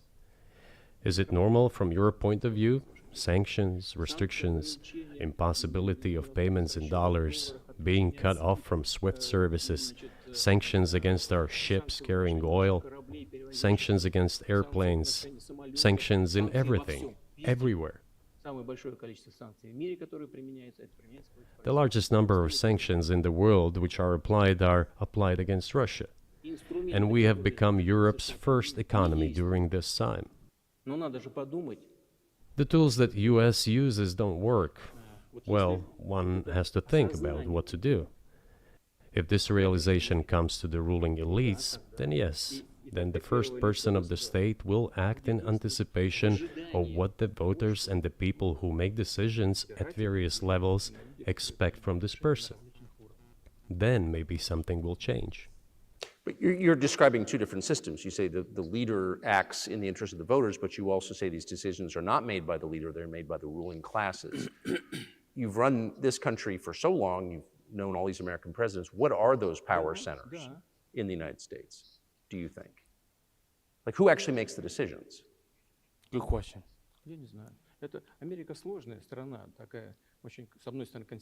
I don't know. America is a complex country, conservative on one hand, rapidly changing on the other. It's not easy for us to sort it all out. Who makes decisions in the elections? Is it possible to understand this when each state has its own legislation? Each state regulates itself? Someone can be excluded from elections at the state level. It is a two-stage electoral system. It is very difficult for us to understand it. It is very complicated. Certainly, there are two parts. I love it how it is, how it's built, but it's very complicated. You have different stages of each state. They run like a little countries inside, but then you have a federal government, which is just supersede the state's power. But at the same time, the federal government does not touch too much into them. It's weird. It's parties that are dominant, the Republicans and the Democrats, and within this party system, the centers that make decisions, that prepare decisions. Then, look, why, in my opinion, after the collapse of the Soviet Union, such an erroneous, crude, completely unjustified policy of pressure was pursued against Russia? After all, this is a policy of pressure. NATO expansion, support for the separatists in Caucasus, creation of a missile defense system. These are all elements of pressure. Pressure, pressure, pressure. Then, dragging Ukraine into NATO is all about pressure, pressure, pressure. Why? I think, among other things, because excessive production capacities were created. During the confrontation with the Soviet Union, there were many centers created and specialists on the Soviet Union who could not do anything else. They convinced the political leadership that it is necessary to continue chiseling Russia, to try to break it up, to create on this territory several quasi-state entities, and to subdue them in a divided form, to use their combined potential for the future struggle with China. This is a mistake, including the excessive potential of those who worked for the confrontation with the Soviet Union. It is necessary to get rid of this. There should be new, fresh forces, people who look into the future and understand what is happening in the world. Look at how Indonesia is developing. And I have to say, man, we have some politicians, man, and I think this is because I think the boomers, they fail to transfer culture to the next generation because they were the first generation having everything like easy, right? Like here's a great economy, here's you can buy a house for $5,000-$10,000. Here's everything that you need, and the boomers didn't carry that responsibility to the next generation. They're the highest divorce rate generation. They are, it just gets weird, man. When you start entering into a lot of aspects, even music, man, classical music, and we are of course in classical music. They fail to just transfer culture, especially classical music, to the next generation. Thankfully, there's some folks that they're try to keep it alive, but they really felt that, man. This is gonna be the part 2. I'm gonna just react for this one tomorrow, more about it tomorrow. But let me know what you guys think in the comment section below. I would like to hear your guys' opinion. I'll see you in the next one. Alright guys, so today we're going to be reacting to the last part of the interview of Putin and Takers Kарлson. Thank you so much for the support. Thank you so much for a lot of questions you guys have been answering. Thanks so much for everything. We're just going to jump in here, and a lot of you guys have already answered some of my questions. We have some differences when it comes down to the ideologies and also the approach of international politics. But I'm here to learn. Let's jump in. Let's see what's going on. Sure. I think among other things because excessive production capacities were created. During the confrontation with the Soviet Union, there were many centers created and specialists on the Soviet Union who could not do anything else. They convinced the political leadership that it is necessary to continue chiseling Russia, to try to break it up, to create on this territory several quasi-state entities, and to subdue them in a divided form, to use their combined potential for the future struggle with China. This is a mistake, including the excessive potential of those who worked for the confrontation with the Soviet Union. It is necessary to get rid of this. There should be new, fresh forces, people who look into the future and understand what is happening in the world. Look at how Indonesia is developing. 600 million people. Where can we get away from that? Nowhere. We just have to assume that Indonesia will enter, it is already in, the club of the world's leading economies, no matter who likes it or dislikes it. Yes, we understand and are aware that in the United States, despite all the economic problems, the situation is still normal, with the economy growing decently. The GDP is growing by 2.5%, if I'm not mistaken. But if we want to ensure the future, then we need to change our approach to what is changing. As I already said, the world would nevertheless change, regardless of how the developments in Ukraine end. The world is changing. In the United States themselves, experts are writing that the United States are nonetheless gradually changing their position in the world. It is your experts who write that. I just read them. The only question is how this would happen. Painfully and quickly, or gently and gradually. And this is written by people who are not anti-American. They simply follow global development trends. That's it. And in order to assess them and change policies, we need people who think, look forward, can analyze and recommend certain decisions at the level of political leaders. I just have to ask, you've said clearly that NATO expansion eastward is a violation of the promise you all were made in 1990. It's a threat to your country. Right before you sent troops into Ukraine, the Vice President of the United States went to the Munich Security Conference and encouraged the President of Ukraine to join NATO. Ugh. Do you think that was an effort to... That picture. Oh my God. Talking about this person right here. Folks, this is not a good person right here. Not a good person. has no respect at all in the world. Not even respecting her own party. To provoke you into military action? Мы просто, я еще раз повторяю, мы многократно предлагали... I repeat once again, we have repeatedly proposed to seek a solution to the problems that arose in Ukraine after 2014 coup d'etat through peaceful means. But no one listened to us. And moreover, the Ukrainian leaders who were under the complete US control suddenly declared that they would not comply with the Minsk agreements. They disliked everything there and continued military activity in that territory. Шло освоение этой территории натовскими военными структурами под видом различных центров. And in parallel, that territory was being exploited by NATO military structures under the guise of various personnel training and retraining centers. They essentially began to create bases there. That's all. Ukraine announced that the Russians were a non-titular nationality, while passing the laws that limit the rights of non-titular nationalities in Ukraine. Ukraine, having received all these southeastern territories as a gift from the Russian people, suddenly announced that the Russians were a non-titular nationality in that territory. Is that normal? All this put together led to the decision to end the war that neo-Nazis started in Ukraine in 2014. Neo-Nazi. Do you think Zelensky has the freedom to negotiate a settlement to this conflict?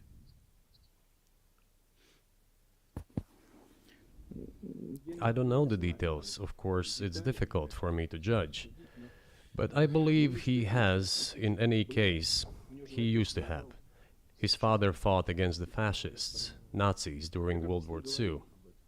I once talked to him about this. I said, Volodya, what are you doing? Why are you supporting neo-Nazis in Ukraine today, while your father fought against fascism? He was a front-line soldier.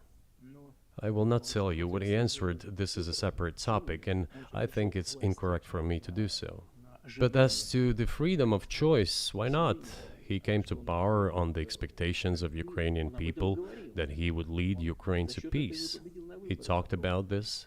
It was thanks to this that he won the elections overwhelmingly. But then, when he came to power, in my opinion, he realized two things.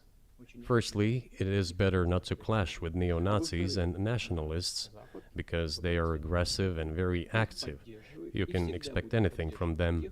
And secondly, the US-led West supports them and will always support those who antagonize with Russia. It is beneficial and safe. So he took the relevant position despite promising his people to end the war in Ukraine. He deceived his voters. But do you think at this point, as of February 2020... That was very interesting when he mentioned that. I mean, there has to be another reason why the war started. It seemed like it's because Putin thinks that Ukraine is just Russia. 24, he has the latitude, the freedom to speak with you or your government directly about putting an end to this, which clearly isn't helping his country or the world. Can he do that, do you think? That's a good question. Ну, а почему нет? Он же Why считается not? главой государства. He considers himself head of state. He won the elections. Although we believe in Russia that the coup d'etat is the primary source of power for everything that happened after 2014. And in this sense, even today, government is flawed. But he considers himself the president, and he is recognized by the United States, all of Europe, and practically the rest of the world in such a capacity. Why not? He can. We negotiated with Ukraine in Istanbul. We agreed. He was aware of this. Moreover, the negotiation group leader, Mr. Arahamiya is his last name, I believe still heads the faction of the ruling party, the party of the president in the Rada. He still heads the presidential faction in the Rada, the country's parliament. He still sits there. He even put his preliminary signature on the document I am telling you about. But then he publicly stated to the whole world, we were ready to sign this document, but Mr. Johnson, then the Prime Minister of Great Britain, came and dissuaded us from doing this, saying it was better to fight Russia. Really? Really? Man, I'm telling you, I don't even know what is true or what is true right now. What isn't? We don't know. We have to see those documents. We have to see them. They would give everything needed for us to return what was lost. 1 second, folks.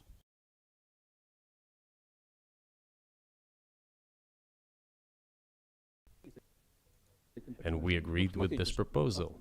Look, his statement has been published. He said it publicly. Can they return to this or not? The question is, do they want it or not? Further on, President of Ukraine issued a decree prohibiting negotiations with us.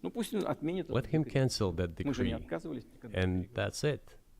We have never refused negotiations. I mean, you have those documents, just show them. Let's see it. Let's see it. Indeed.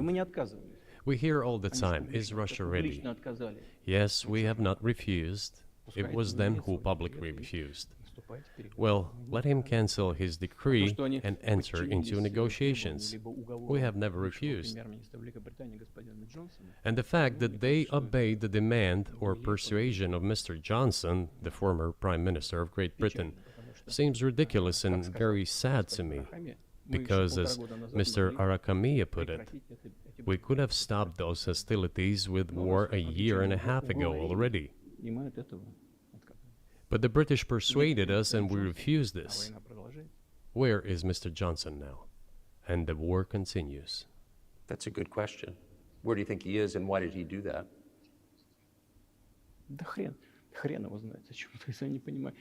Hell knows. I don't understand it myself. There was a general starting point.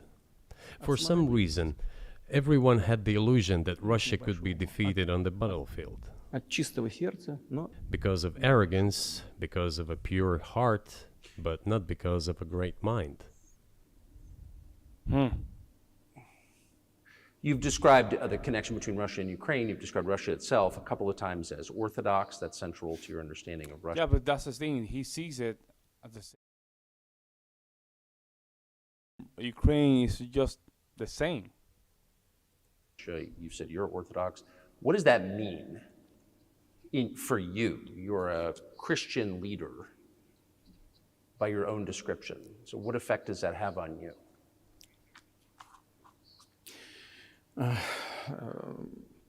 You know, as I already mentioned, in 988, Prince Vladimir himself was baptized following the example of his grandmother, Princess Olga. And then he baptized his squad. And then, gradually, over the course of several years, he baptized all the Rus. It was a lengthy process, from pagans to Christians. It took many years. But in the end, this orthodoxy, Eastern Christianity, deeply rooted itself in the consciousness of the Russian people. When Russia expanded and absorbed other nations who profess Islam, Buddhism, and Judaism, Russia has always been very loyal to those people who profess other religions. This is her strength. This is absolutely clear. And the fact is that the main postulates, main values are very similar, not to say the same, in all world religions I've just mentioned, and which are the traditional religions of the Russian Federation, Russia. By the way, Russian authorities were always very careful about the culture and religion of those people who came into the Russian Empire. This, in my opinion, forms the basis of both security and stability of the Russian statehood. All the peoples inhabiting Russia basically consider it their motherhood. If, say, people move over to you or to Europe from Latin America, an even clearer and more understandable example, people come, but yet they have come to you or to European countries from their historical homeland. And people who profess different religions in Russia consider Russia their motherland. They have no other motherland. We are together. This is one big family, and our traditional values are very similar. I've just mentioned one big family, but everyone has his, her own family. And this is the basis of our society. And if we say that the motherland and the family are specifically connected with each other, it is indeed the case, since it is impossible to ensure a normal future for our children and our families unless we ensure a normal, sustainable future for the entire country, for the motherland. That is why patriotic sentiment is so strong in Russia. But can I say that the one way in which the religions are different is that Christianity is specifically a nonviolent religion. Jesus says, turn the other cheek, don't kill. How can a leader... Oh, come on, Tucker, man. Come on now, man. I understand where you're coming from, but I don't think that's the right question, right? I don't think that's the right question. I don't kill, right? But I don't think that's the right question for this, right? I don't think so. Let me know what you guys think in the comment section. Who has to kill of any country? How can a leader be a Christian? How do you reconcile that to yourself?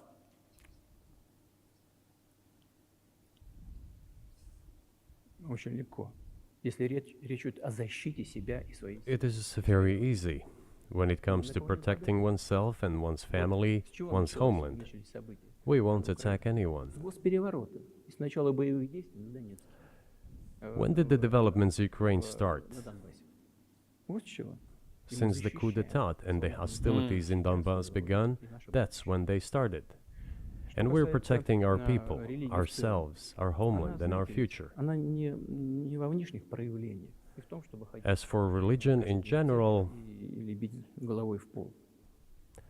you know, it's not about external manifestations. It's not about going to church every day or banging your head on the floor. It is in the heart. And our culture is so human-oriented. Dostoevsky, who was very well known in the West and the genius of Russian culture, Russian literature, spoke a lot about this, about the Russian soul.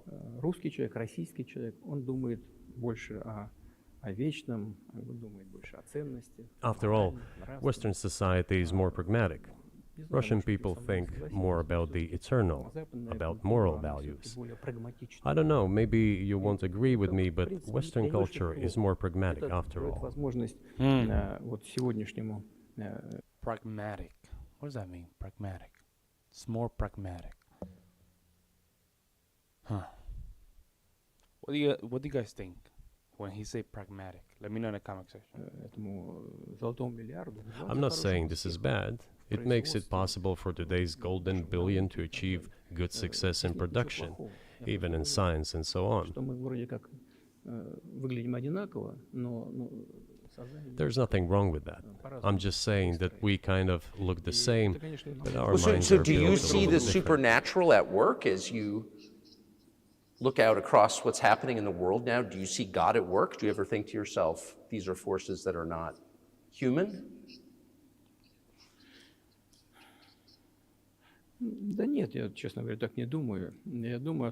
No, to be honest, I don't think so. My opinion is that the development of the world community is in accordance with the inherent laws, and those laws are what they are. It's always been this way in the history of mankind.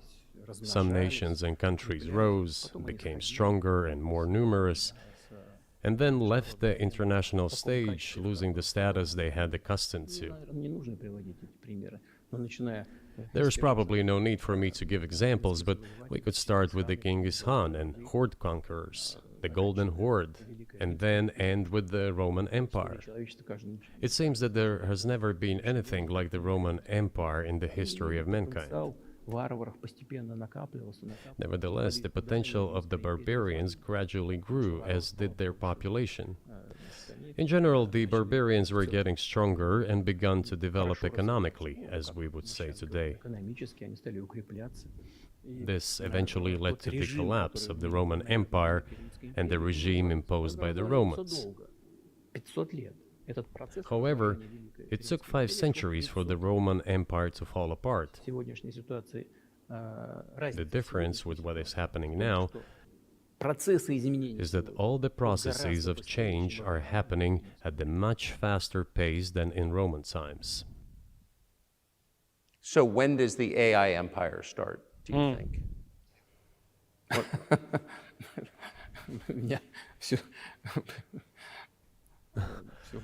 You're asking increasingly more complicated questions. To answer them, you need to be an expert in big numbers, big data, and AI. Mankind is currently facing many threats. Due to the genetic researches, it is now possible to create a superhuman, a specialized human. Well, are you guys taking advantage of that? Is Russia taking advantage of that? That's the question that I might ask, though. I mean, I know the AI is just becoming a huge thing, but a lot of these countries are taking advantage. Nobody's, I guess nobody is a saint on this, right? So I'm wondering what kind of technology Russia is just building on this. Let me know what you guys think. Human being, a genetically engineered athlete, scientist, military man. There are reports that Elon Musk has already had a chip implanted in the human brain in the USA. What do you think of that? Well, I think there's no stopping Elon Musk. He will do as he sees fit. Nevertheless, you need to find some common ground with him, search for ways to persuade him. I think he's a smart person, I truly believe he is. So you need to reach an agreement with him because this process needs to be formalized and subjected to certain rules.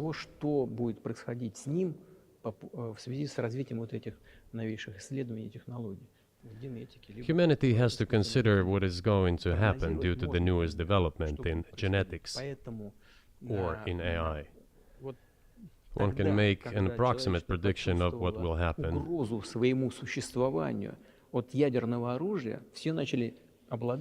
Once mankind felt an existential threat coming from nuclear weapons, all nuclear nations began to come to terms with one another since they realized the negligent use of nuclear weaponry could drive humanity to extinction.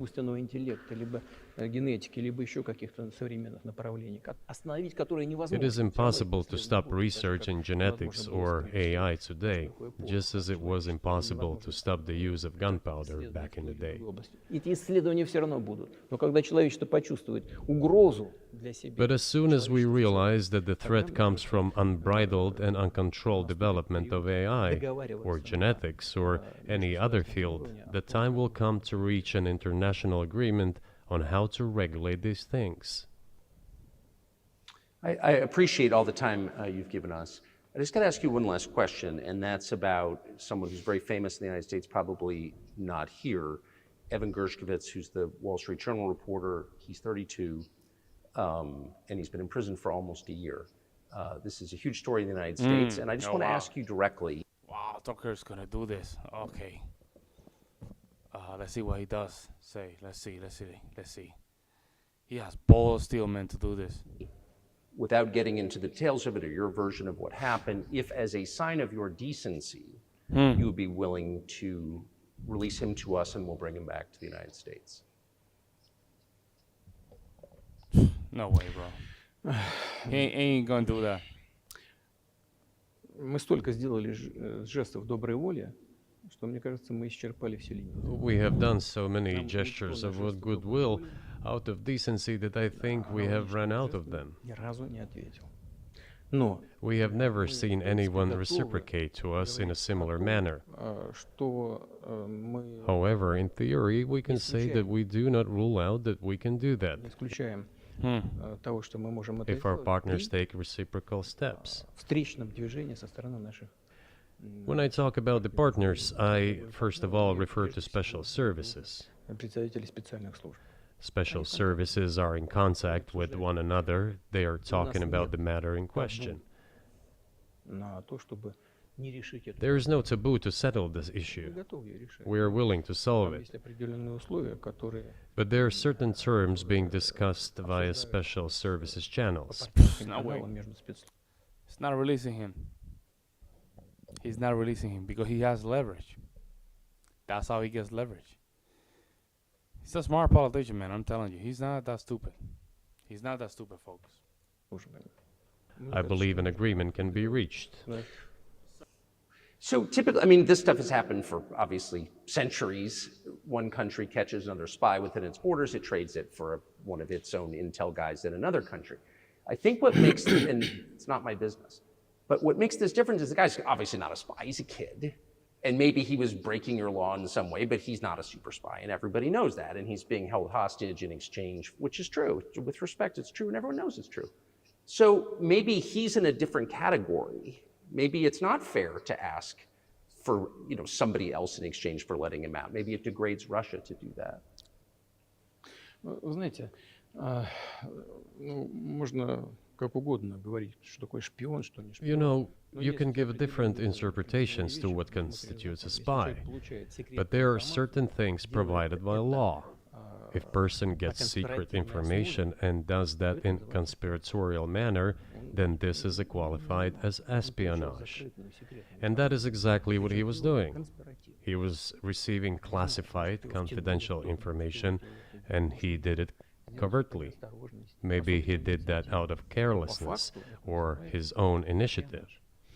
Considering the sheer fact, this is qualified as espionage. The fact has been proven, as he was caught red-handed when he was receiving this information.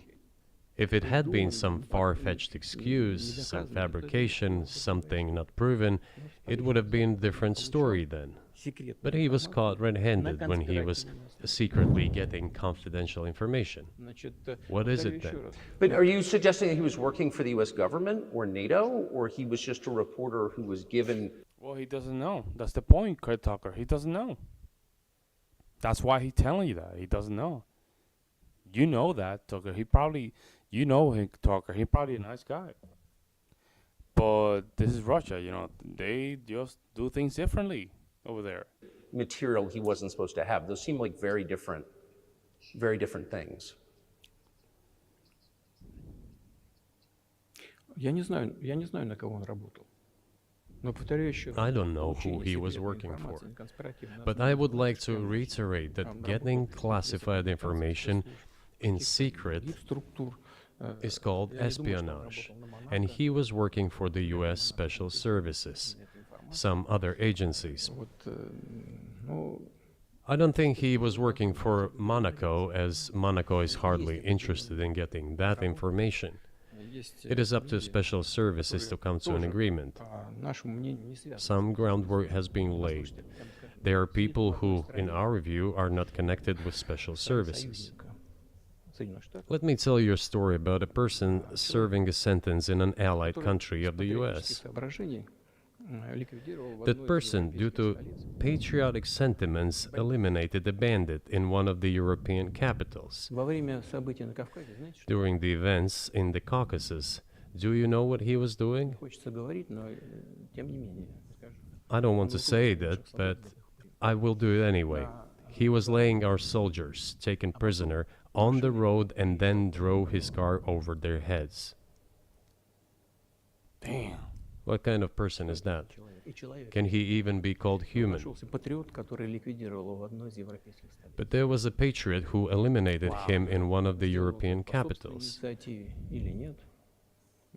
Whether he did it of his own volition or not, that is a different question. Yeah, but Evan Gershkovich didn't do that. I mean, that's a completely different... I mean, this is a 32-year-old newspaper reporter. He committed. Yeah, I understand, Tucker, but at the same time, it's just sometimes Americans are kind of naive when it comes down to things like this. They think that especially when it comes down to liberalism, they think that just the rest of the countries are just gonna follow. And that's not how it goes. You go to different countries, you have to respect their laws. Something different. Да, он не просто журналист. Я повторяю еще раз, это журналист. He's not just a journalist. I reiterate, he's a journalist who was secretly giving confidential information. Yes, it is different, but still, I'm talking about other people who are essentially controlled by the US authorities, wherever they are serving a sentence. There is an ongoing dialogue between the special services. This has to be resolved in a calm, responsible, and professional manner. They are keeping in touch, so let them do their work. I do not rule out that the person you refer to, Mr. Gershkovich, may return to his motherland. By the end of the day, it does not make any sense to keep him in prison in Russia. We want the US Special Services to think about how they can contribute to achieving the goals our special services are pursuing. We are ready to talk. Moreover, the talks are underway. And there have been many successful examples of these talks crowned with success. Okay. Probably this is going to be crowned with success as well. But we have to come to an agreement. Wow. I hope you let him out. Mr. President, thank you. I also want him to return to his homeland at last. I'm absolutely sincere. But let me say once again, the dialogue continues. The more public we render... He doesn't want to let the interview to end. Why is that? Why is that? Takers Kарлson just said thank you already, but he doesn't want to let it go. Huh. Things of this nature, the more difficult it becomes to resolve them. Everything has to be done in calm manner. I wonder if that's true with the war, though. Also, I mean, I guess I want to ask one more question, which is, and maybe you don't want to say so for strategic reasons, but are you worried that what's happening in Ukraine could lead to something much larger and much more horrible? And how motivated are you just to call the US government and say, let's come to terms? That's a good question, man. Let's see. Послушайте, я уже сказал. I already said that we did not refuse to talk. We are willing to negotiate. It is the Western side, and Ukraine is obviously a satellite state of the US. It is evident. I do not want you to take it as if I'm looking for a strong word or an insult, but we both understand what is happening. The financial support, $72 billion was provided. Germany ranks second, then other European countries come. Dozens of billions of US dollars are going to Ukraine. There's a huge influx of weapons. Yeah. In this case, you should tell the current Ukrainian leadership to stop and come to negotiating table, rescind this absurd decree. We did not refuse. Sure, but you already said it. I didn't think you meant it as an insult because you already said correctly, it's been reported that Ukraine was prevented from negotiating a peace settlement by the former British Prime Minister acting on behalf of the Biden administration. So of course they're a satellite. Big countries control small countries. That's not new. And that's why I asked about dealing directly with the Biden administration, which is making these decisions, not President Zelensky of Ukraine. Но если администрация Зеленского на Украине отказалась от переговоров, well, if the Zelensky administration in Ukraine refused to negotiate, I assume they did it under the instruction from Washington. If Washington believes it to be the wrong decision, let it abandon it. Let it find a delicate excuse so that no one is insulted. Let it come up with a way out. It was not us who made this decision, it was them. So let them go back on it. That is it. However, they made the wrong decision, and now we have to look for a way out of the situation to correct their mistakes. They did it, so let them correct it themselves. We support this. So I just want to make sure I'm not misunderstanding what you're saying. I don't think that I am. I think you're saying you want a negotiated settlement to what's happening in Ukraine. Правильно. Но мы Right. уже добились этого. And we made it. We prepared the huge document in Istanbul that was initialed by the head of the Ukrainian delegation. He affixed his signature to some of the provisions, not to all of it. He put his signature and then he himself said, "We were ready to." You know what? It might be true. It might be true.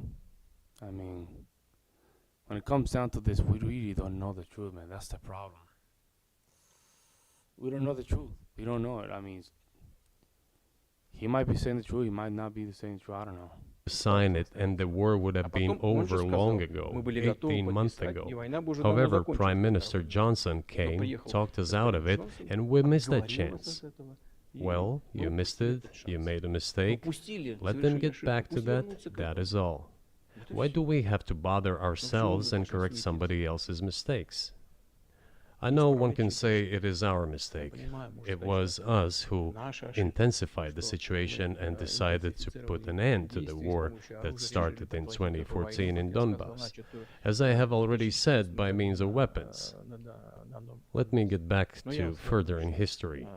I already told you this. We were just discussing it. Let us go back to 1991, when we were promised that NATO would not expand, to 2008, when the doors to NATO opened to the declaration of state sovereignty of Ukraine, declaring Ukraine a neutral state. Let us go back to the fact that NATO and US military bases started to appear on the territory of Ukraine, creating threats to us. Let us go back to coup d'etat in Ukraine in 2014. It is pointless though, isn't it? We may go back and forth endlessly, but they stopped negotiations. Is it a mistake? Yes. Correct it. We are ready. What else is needed? Do you think it's too humiliating at this point for NATO to accept Russian control of what was 2 years ago Ukrainian territory? Я же сказал. I said let them think how to do it with dignity. There are options if there is a will. Варианты есть. Но если такое желание. Up until now, there has been the uproar and screaming about inflicting a strategic defeat on Russia on the battlefield. Стратегического поражения России, поражения на Now they are apparently coming to realize that it is difficult to achieve, if possible at all. In my opinion, it is impossible by definition. Personally, I don't think there's going to be a peaceful agreement, folks. I think this is going to go until,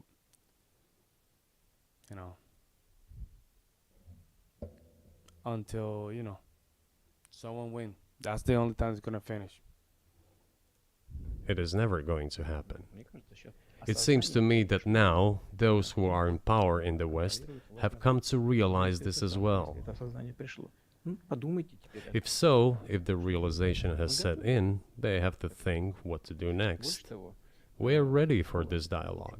Would you be willing to say, congratulations, NATO, you won, and just keep the situation where it is now? That's a good question. Ну, вы знаете, это предмет переговоров. You know, it is a subject matter for the negotiations. No one is willing to conduct, or, to put it more accurately, Точнее сказать, хотят. they are willing but do not know how to do it. Я не только вижу, I know they want я to. знаю, что It is not just I see it, but I know they do want it. But they are struggling to understand how to do it. They have driven the situation to the point where we are at. It is not us who have done that. It is our partners, opponents who have done that. Well, now let them think how to reverse the situation. We're not against it. It would be funny if it were not so sad. Да, было бы смешно, если бы не было так грустно. This endless mobilization in Ukraine, the hysteria, the domestic problems, sooner or later it will result in agreement. No, the agreement is, but the agreement is at the end of the war. Someone won. That's the end of the agreement, right? You know, this probably sounds strange given the current situation. Am I crazy? Все равно мы договоримся. И But the relations between the two peoples will be rebuilt anyway. Сегодняшней ситуации прозвучит. It will take a lot of time, but they will heal. Между народами восстановится. Потребуется много времени. I'll give you very unusual examples. Совсем приведу необычный пример. There is a combat encounter on the battlefield. Here's a specific example. Ukrainian soldiers got encircled. This is an example from real life. Our soldiers were shouting to them, "There is no chance. Surrender yourselves. Come out and you will be alive." Наши солдаты им кричат. Suddenly, the Ukrainian soldiers were screaming from there in Russian, perfect Russian, saying, "Russians, do not surrender." And all of them perished. И не сдаются. They still identify themselves as Russian. Они до сих пор русскими себя ощущают. В этом смысле то, что What is happening is, to a certain extent, an element of a civil war. Everyone in the West thinks that the Russian people have been split by hostilities forever. растащили. No, they will be reunited. Нет, The unity is still there. воссоединение произойдет. Оно никуда и не делось. Why are the Ukrainian authorities dismantling the Ukrainian Orthodox Church? Русскую православную I saw that. Because it brings together not only the territory, it brings together our souls. No one will be able to separate the soul. That's it. Shall we end here, or is there anything else? No, I think that's great. Спасибо. Thank you, Mr. President. That's it. I mean, it is what it is, folks. I don't know what to say. It is what it is, man. That conflict with the Ukraine, that thing's gonna end. Whoever wins, they win. Let me know what you guys see in the comment section below, and I'll see you in the next one.